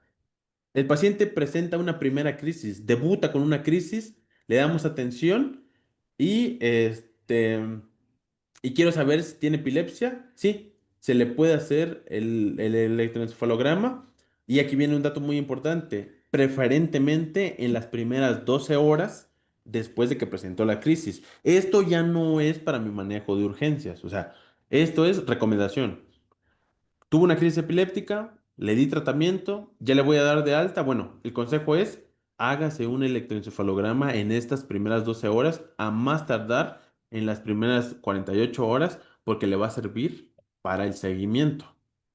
Pero, ¿qué puede pasar? Ahora, la crisis epiléptica como tal va a durar menos de un minuto. Pero tenemos otra situación que se llama estatus epiléptico. Ya no hablamos de episodio. Antes, si leen por ahí libros o guías de antes del 2017, todavía van a encontrar el término episodio epiléptico o episodio convulsivo. En este caso se hablaba de 30 minutos. Ya no. Actualmente se considera una crisis epiléptica anormal y en situación de emergencia o de urgencia cuando dura más de 5 minutos. Entonces, estatus epiléptico, una de dos. O es una situación en la que la crisis epiléptica ya lleva más de 5 minutos, un segundo, 6 minutos, 7 minutos, o sea, ya superó los 5 minutos, o lo otro, que el paciente tuvo una crisis epiléptica, dura menos de un minuto, nunca recuperó la conciencia y vuelve a presentar otra crisis epiléptica, o sea, si presenta dos o más crisis epilépticas y en ningún momento ha recuperado la conciencia, estatus epiléptico, y es un paciente que sí o sí tengo que tener hospitalizado y tengo que tener en vigilancia. ¿Qué va a pasar en este caso? Ahí sí vale la pena un electroencefalograma urgente. No siempre lo tenemos. O sea, si estamos en un hospital en el que se puede hacer el estudio, ahí sí es un estudio que nos va a servir no para el diagnóstico, para saber el tratamiento y para saber el pronóstico de este paciente. Bueno, ahora otra cosa, muy importante. Como tal, van a haber situaciones en las que esta situación se va a salir de control y en los que tenemos que tener mucho cuidado. ¿Qué pasa? Vamos a tener estados epilépticos donde el manejo va a ser un poquito más agresivo. O sea, una crisis epiléptica que dura más de 5 minutos o que ya se presentó en 2 ocasiones y el paciente no ha recuperado la conciencia, lo vuelve un estatus epiléptico y ahí se aprenden todas las alarmas. En la crisis epiléptica autolimitada, mi único trabajo era estar con el paciente, cuidar que nadie le pusiera nada en la boca, cuidar que no se broncoaspirara, tenerlo en vigilancia, garantizar que se recupere y que llegue pronto al estado posictal. Ya, ahí terminó. No tuve que poner una vía intravenosa, no tuve que poner medicamentos y lo más importante, no me iba a dar tiempo para hacer todo eso. Muy diferente al estatus epiléptico. El paciente ya lleva 5 minutos, en este caso ya ahora sí, tengo que pensar en medicamentos y un manejo avanzado de la vía aérea. Además, ¿qué otras cosas me van a llamar la atención? como tal, que el nivel de conciencia se mantenga alterado, que decíamos que no se recupere, que sea refractario. Ya le pasé medicamento y no se está resolviendo. O lo otro, que sea súper refractario, que tenga más de 24 horas y el paciente no se ha recuperado. En ese caso, ya es una situación. Además de que también tenga muchas crisis presentadas. Por ejemplo, que tenga más de 3 crisis en 24 horas, más de 2 crisis en 6 horas y lo otro que decíamos, que tenga 2 crisis, pero que no importa el tiempo, que no se haya recuperado, que el estado de conciencia esté alterado. Ahora, si considero que es un estatus epiléptico, ahora sí, viene un manejo más avanzado. Tengo que estar pendiente. ¿Cuál va a ser el medicamento? La epilepsia como tal, esta enfermedad crónica que va a utilizar diferentes tipos de medicamentos, pero la crisis epiléptica que se vuelve un estatus epiléptico, en ese caso mis medicamentos van a ser pocos. El número uno va a ser una benzodiazepina. Entonces, recordemos, la epilepsia tiene diferentes tipos de medicamentos para tratarse y dependiendo qué epilepsia sea o si es un síndrome epiléptico, van a haber un montón de medicamentos antiepilépticos. Existen un montón, pero el medicamento que me va a ayudar en la situación de urgencia cuando tengo un estatus epiléptico va a ser una benzodiazepina.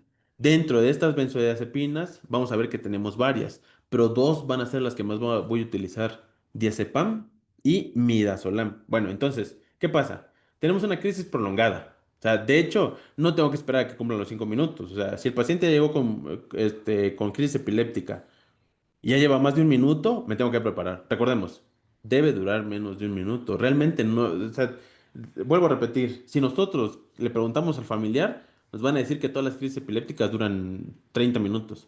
Pero realmente, si hacemos el ejercicio de tener nuestro reloj a la mano, llevarlo, ya sea que lo llevemos en el bolsillo o por eso siempre en urgencias tenemos un reloj a la vista para guiarnos de los tiempos. Realmente, si vemos cuánto dura las crisis convulsivas de los pacientes hospitalizados o que nos llevan a urgencias, la mayoría dura menos de 60 segundos.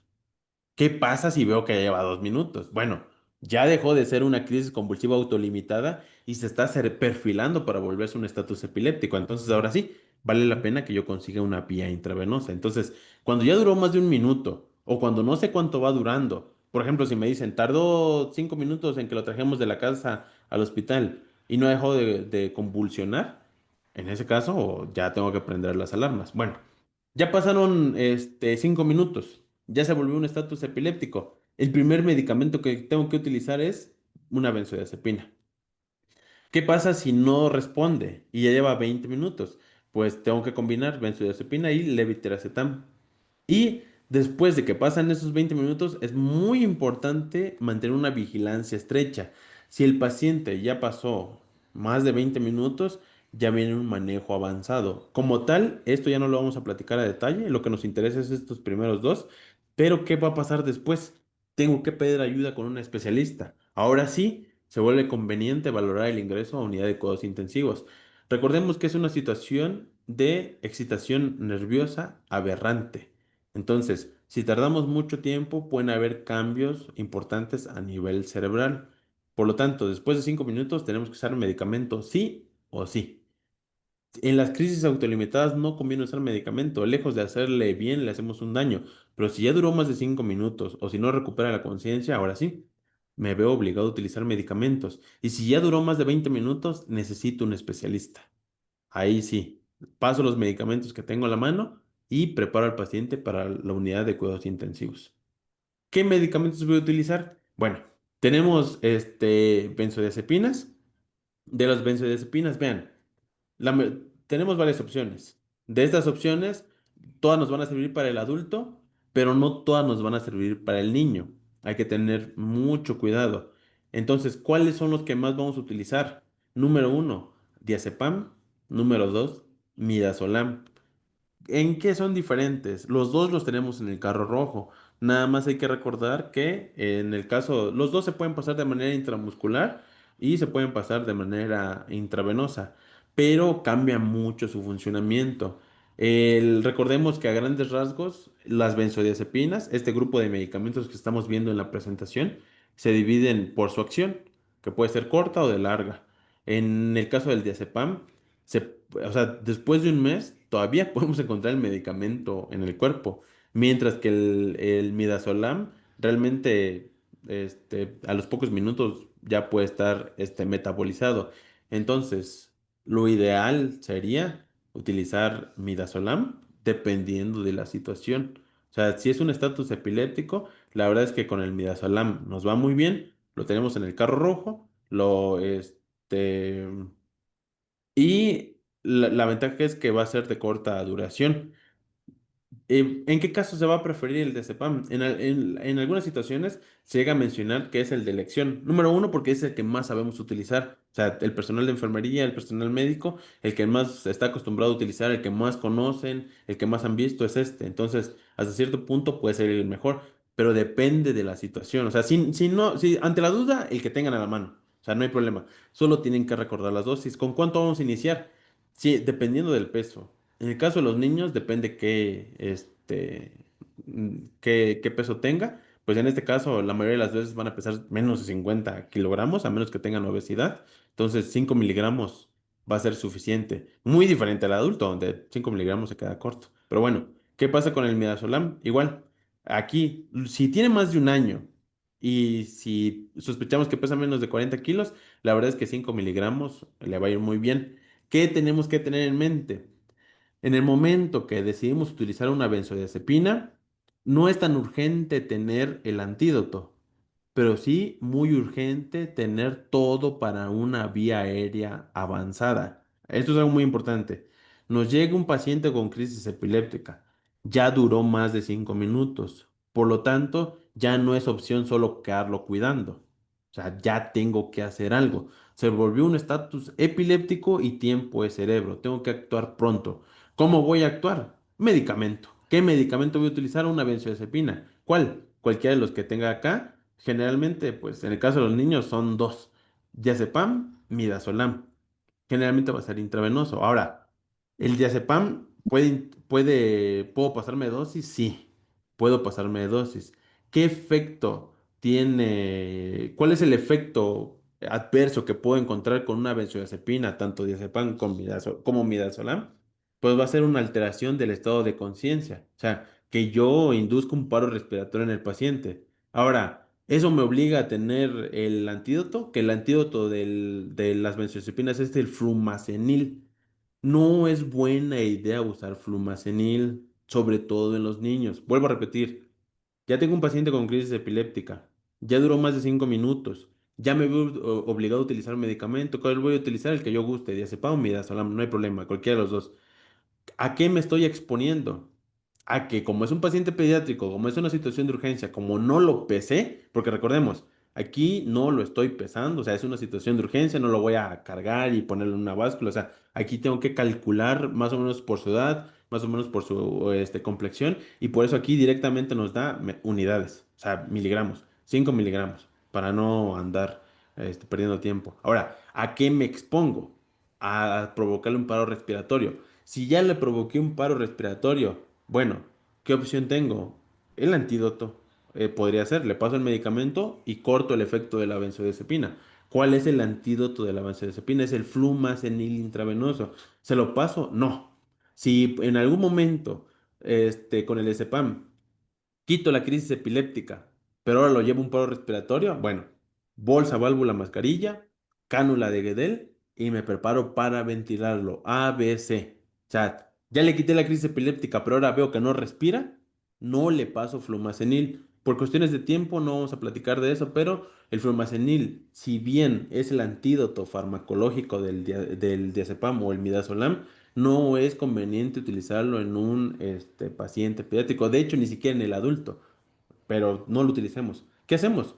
No nos estresamos, ya dejó de respirar, bueno, ya no está convulsionando, ya rescaté el cerebro. Ahora, lo puse en mi triángulo de evaluación pediátrica, ya lo llevé a un paro respiratorio. No hay problema, cánula de Guedel, se la coloco y empiezo a ventilar. ¿Cuánto tiempo va a durar? Aquí viene el problema. Si utilicé diazepam, pues bueno, tengo que estar un buen rato, unas 2 horas con el paciente ahí. Si utilicé midazolam, tengo que estar unos 10 minutos, 30 minutos, a más tardar, la verdad, que una hora. Lo importante es recordar esto. La benzodiazepina lo puede llevar un paro respiratorio. Si se lo produce, solo hay que dar soporte ventilatorio. Aquí la urgencia es quitar el estatus epiléptico. ¿Lo puedo llevar un paro respiratorio? Sí, pero ahí ya voy a tener más tiempo. Si el paciente está en estatus epiléptico, el tiempo es cerebro. Si el paciente lo lleva a paro respiratorio, recordemos que es un paciente sano. Mientras yo le dé soporte ventilatorio, no le va a pasar nada. Lo voy a recuperar. Bueno, ¿qué más?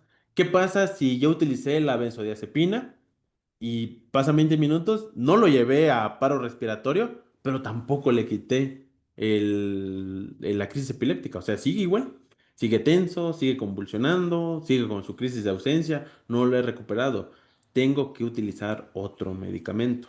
Entonces, ¿qué medicamentos voy a utilizar? Veamos que hay una gran lista, pero en el caso de los niños, las opciones disminuyen. Tenemos el ácido valproico, tenemos el levetiracetam, y tenemos estos dos, pero la verdad es que los más comunes y por lo tanto los que vimos en la diapositiva anterior son ácido valproico y levetiracetam.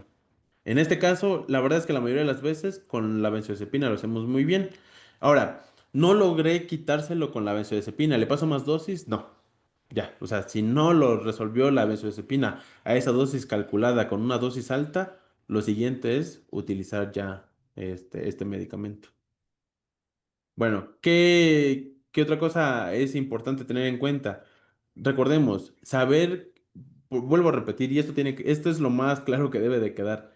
Las crisis epilépticas de inicio, nuestro manejo es expectante, garantizar que no le pase nada. Si dura más de 5 minutos, ahora sí, tengo que utilizar el medicamento. Ahora, cuando yo use el medicamento, de manera responsable, tengo que saber que me expongo a efectos farmacológicos.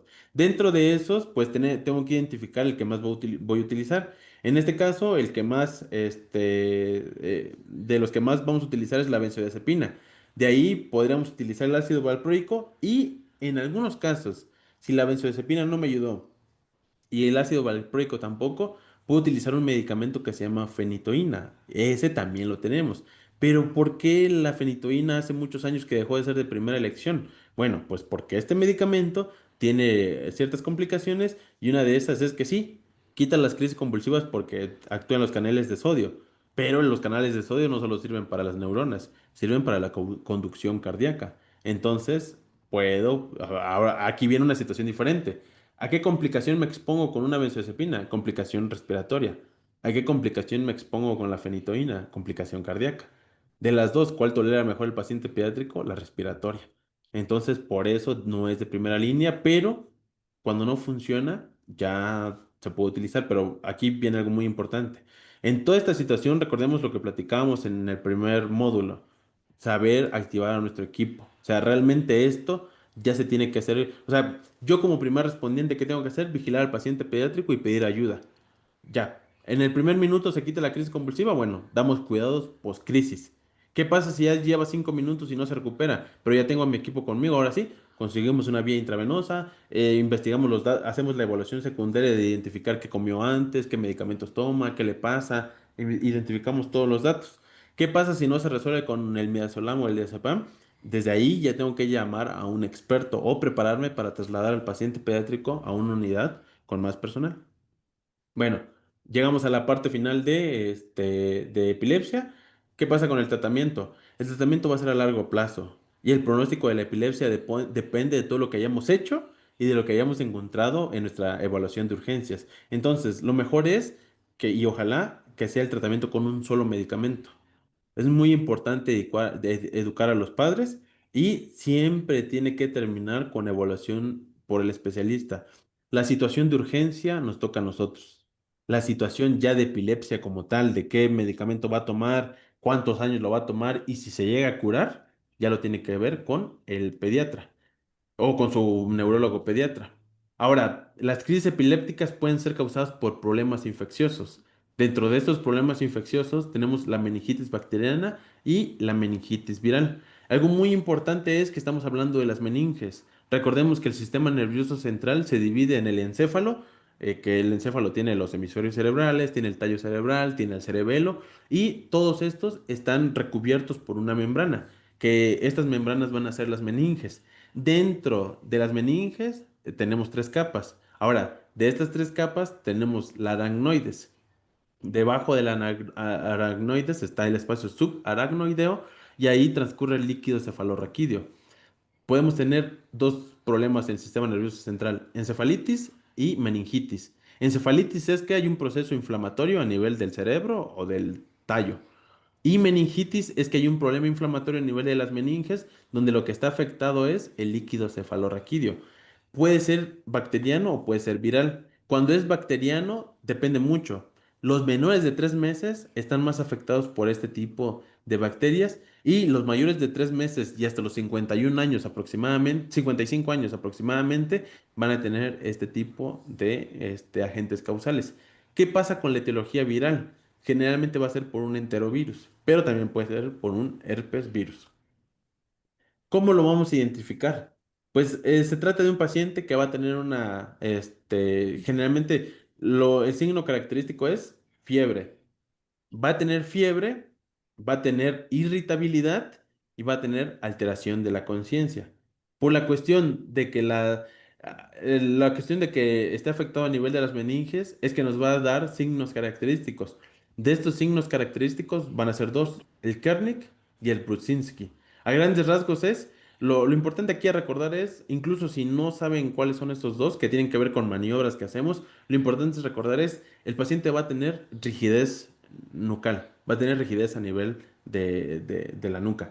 Y si yo levanto las piernas, va a doblar las rodillas, que es el Kernick, y si yo levanto el cuello, va a doblar las rodillas, que es el Brudzinski. Entonces, no importa si se aprenden el epónimo de los signos, aquí hay que recordar es fiebre, irritabilidad y signos meningios. Dentro de estos signos meningios es levanto las piernas y dobla las rodillas, levanto la cabeza y dobla las rodillas. O sea, en cuanto yo le hago movimientos a los extremos, tanto de pies como de cabeza, hay una flexión de las rodillas. Eso me habla de que son signos meningios. No todos los pacientes. Aquí sí, la sospecha diagnóstica de una meningitis es a través de la clínica, pero la confirmación es a través de una punción lumbar. De todos modos, es en la situación de urgencia, lo importante es dar el medicamento de soporte y ya con calma se puede hacer la punción lumbar. ¿Cuál es el manejo para cuando es una meningitis bacteriana? Antibióticos, es lo más importante. Y en algún momento, corticoides. Está inflamado. Si ya está empezando a dar alteraciones, tenemos que desinflamarlo. ¿Cómo nos vamos a dar cuenta de que se está complicando? O sea, porque de inicio la meningitis va a tener su triada o va a tener sus características de que va a tener la fiebre, va a tener esta irritabilidad, va a tener esta cuestión de los signos meningios, pero todavía no va a tener complicaciones. Después va a empezar ahora sí con lo que platicamos anteriormente, que son las crisis epilépticas, donde el panorama ya cambia. Pero antes de eso, o sea, lo que tenemos que dar de inicio es antibióticos. Si sospechamos o si ya se confirmó que tiene un problema bacteriano. ¿Qué pasa si tiene un problema viral? Realmente recordemos que contra los virus no tenemos mecanismos de defensas. O sea, aunque tenemos interferón, aunque tenemos aciclovir, realmente no tenemos un medicamento específico para afectar a los virus. Entonces el tratamiento es sintomático. O sea, damos manejo de soporte, controlamos la fiebre, evitamos que no convulsione y esperamos a que su propio cuerpo se responda contra los virus, que esto es algo característico. La mayoría de las veces, cuando es de etiología viral, adivinen qué, es recuperación completa. Muy diferente a la bacteriana. Si no le damos manejo antibiótico, lo exponemos a sordera, retraso del desarrollo y ahora sí, crisis epiléptica y que lo deje con epilepsia.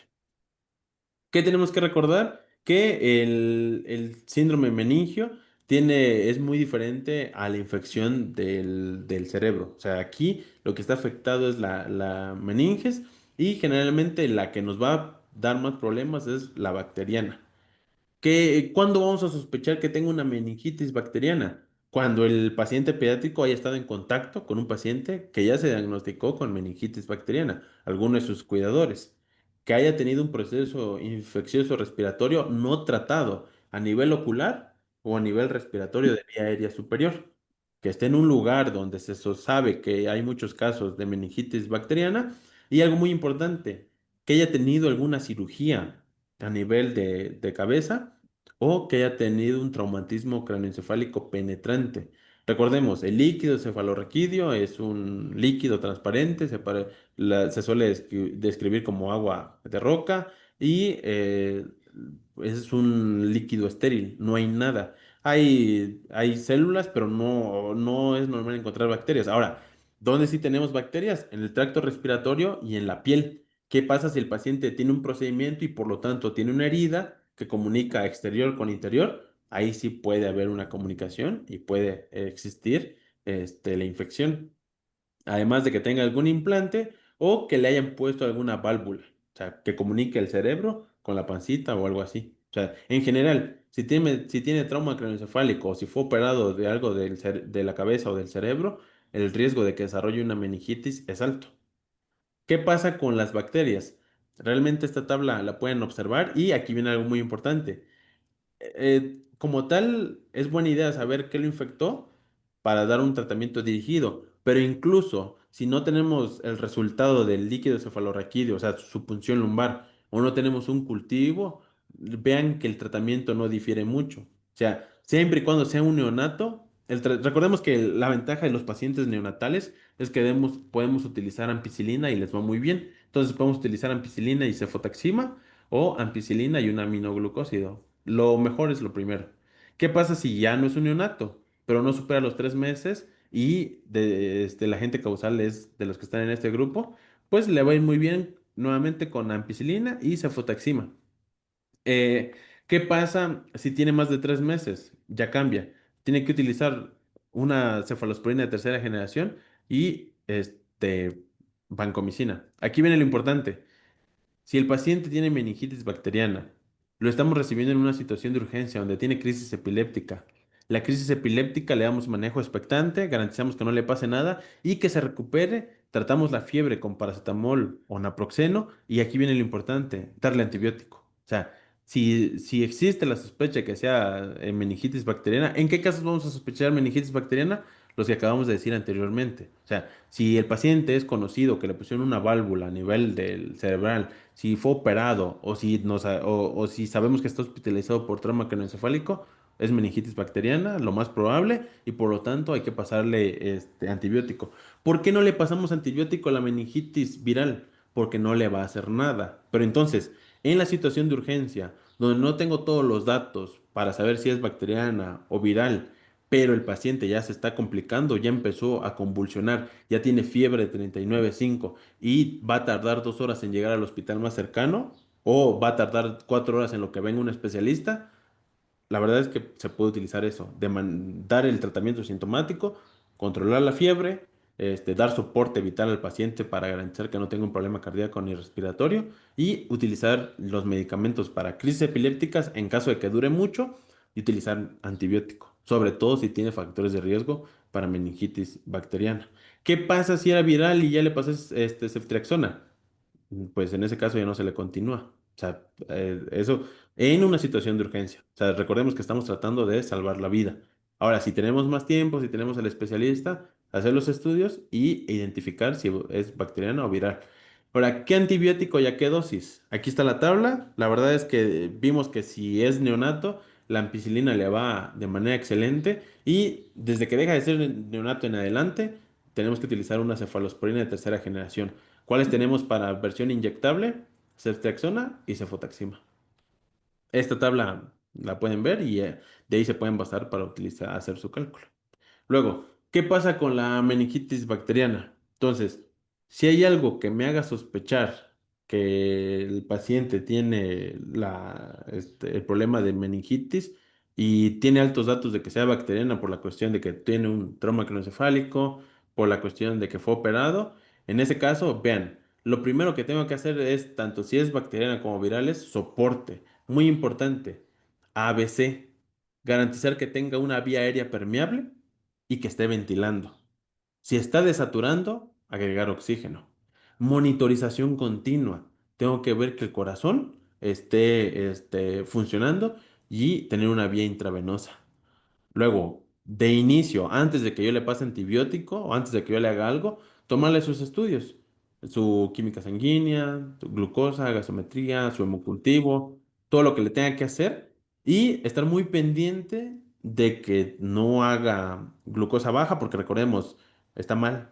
Lo más seguro es que no esté comiendo. Entonces, cuidar que no haga hipoglucemia, cuidar que no haga acidosis y mantenerlo en vigilancia. Ahora sí, solo cuando ya garanticé esto, que es mi manejo de urgencias, ahora sí, le puedo hacer una punción lubar. Si se la pueden hacer en el hospital en el que estoy, adelante. Si no se la pueden hacer, ni modos. Garantizamos soporte vital y vemos si tiene datos de meningitis bacteriana para dar un manejo dirigido. Si es una meningitis bacteriana y no le doy antibiótico pronto, va a avanzar y ahora sí, me expongo a las complicaciones. Eso sí, ¿qué tanto tiempo es que avance? Realmente no es que lo tengamos que hacer en los primeros minutos. Si podemos garantizar que en la próxima hora el paciente esté en un hospital con más personal, con mayor capacidad, adelante.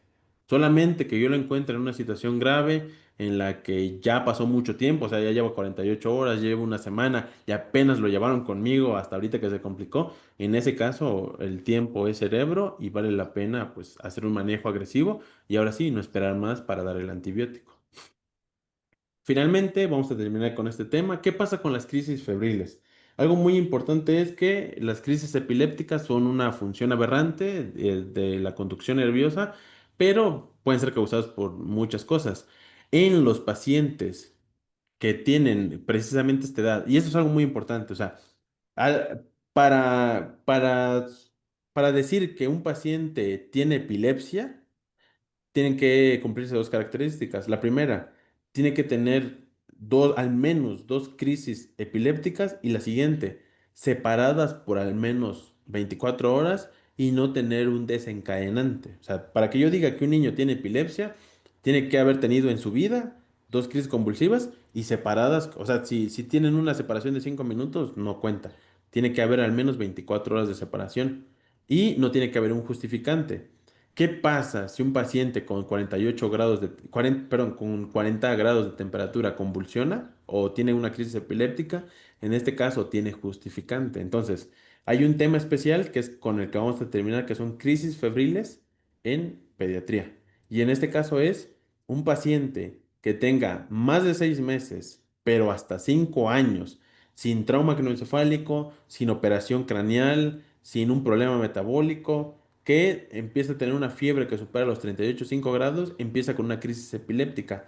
¿Qué característica tienen estas crisis febriles? Número uno, tiene que haber fiebre. Lo primero es que tiene que haber una fiebre y esta fiebre tiene que ser mayor de 38 grados, preferentemente 38,5. Lo siguiente, el niño tiene que estar en este rango de edad, ser mayor de 6 meses, tener menos de 5 años. Lo siguiente, no tiene que haber otra causa. O sea, y lo último, tiene que durar menos de un minuto, lo que veníamos diciendo desde el inicio. Ahora, ¿cómo se va a clasificar esta crisis epiléptica febril? Puede ser simple o puede ser compleja. La simple se va a caracterizar porque es generalizada, la mayoría de las veces va a ser tónico-clónica y va a durar preferentemente menos de los 5 minutos, pero el rango se amplía un poco. Se suele decir que dure menos de 15 minutos y no va a haber recurrencia en 24 horas. Es autolimitada.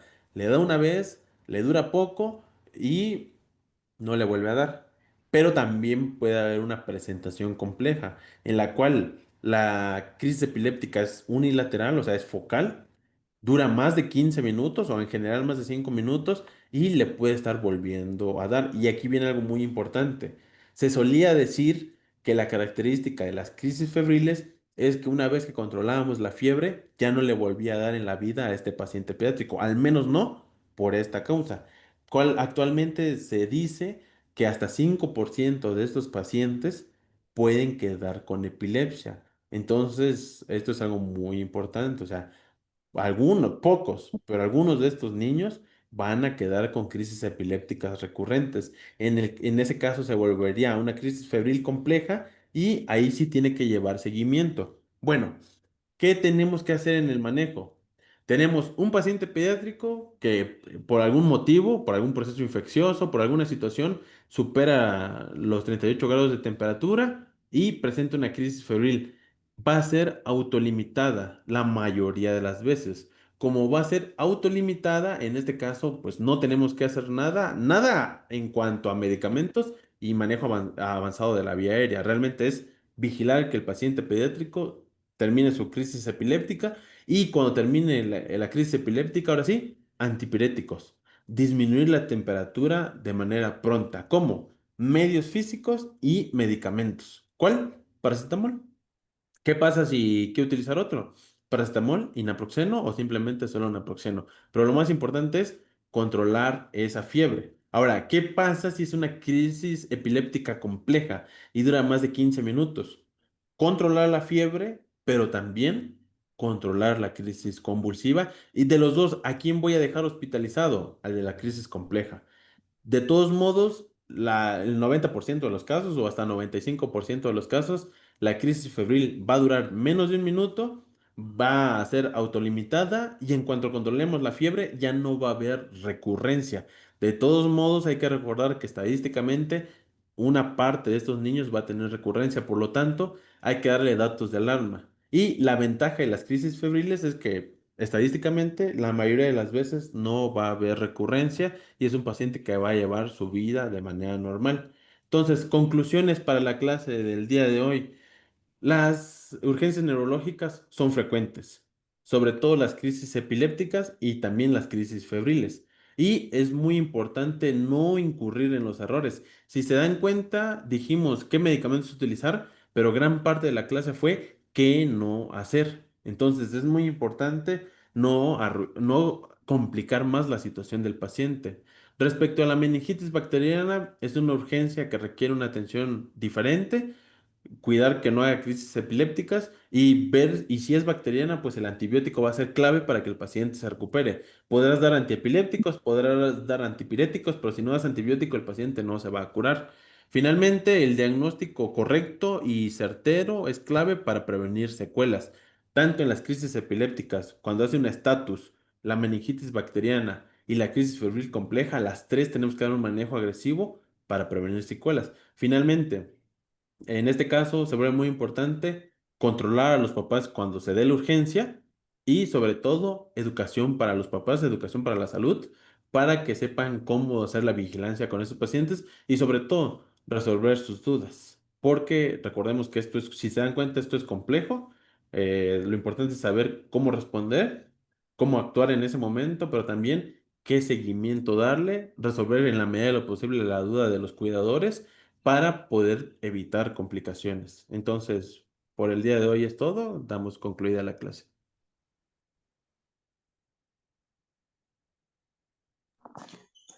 Buenas tardes, agradecemos al docente por compartir sus conocimientos. Estaremos viendo el próximo sábado 21 de junio a las 10 de la mañana para continuar con la siguiente clase. También les recuerdo que ese mismo día a las 9 de la mañana tendremos la reunión de egreso, donde se les dará a conocer la información relacionada con sus documentos y fotografías y el proceso de trámite para sus documentos. Que tengan una excelente tarde y muchos éxitos para todos.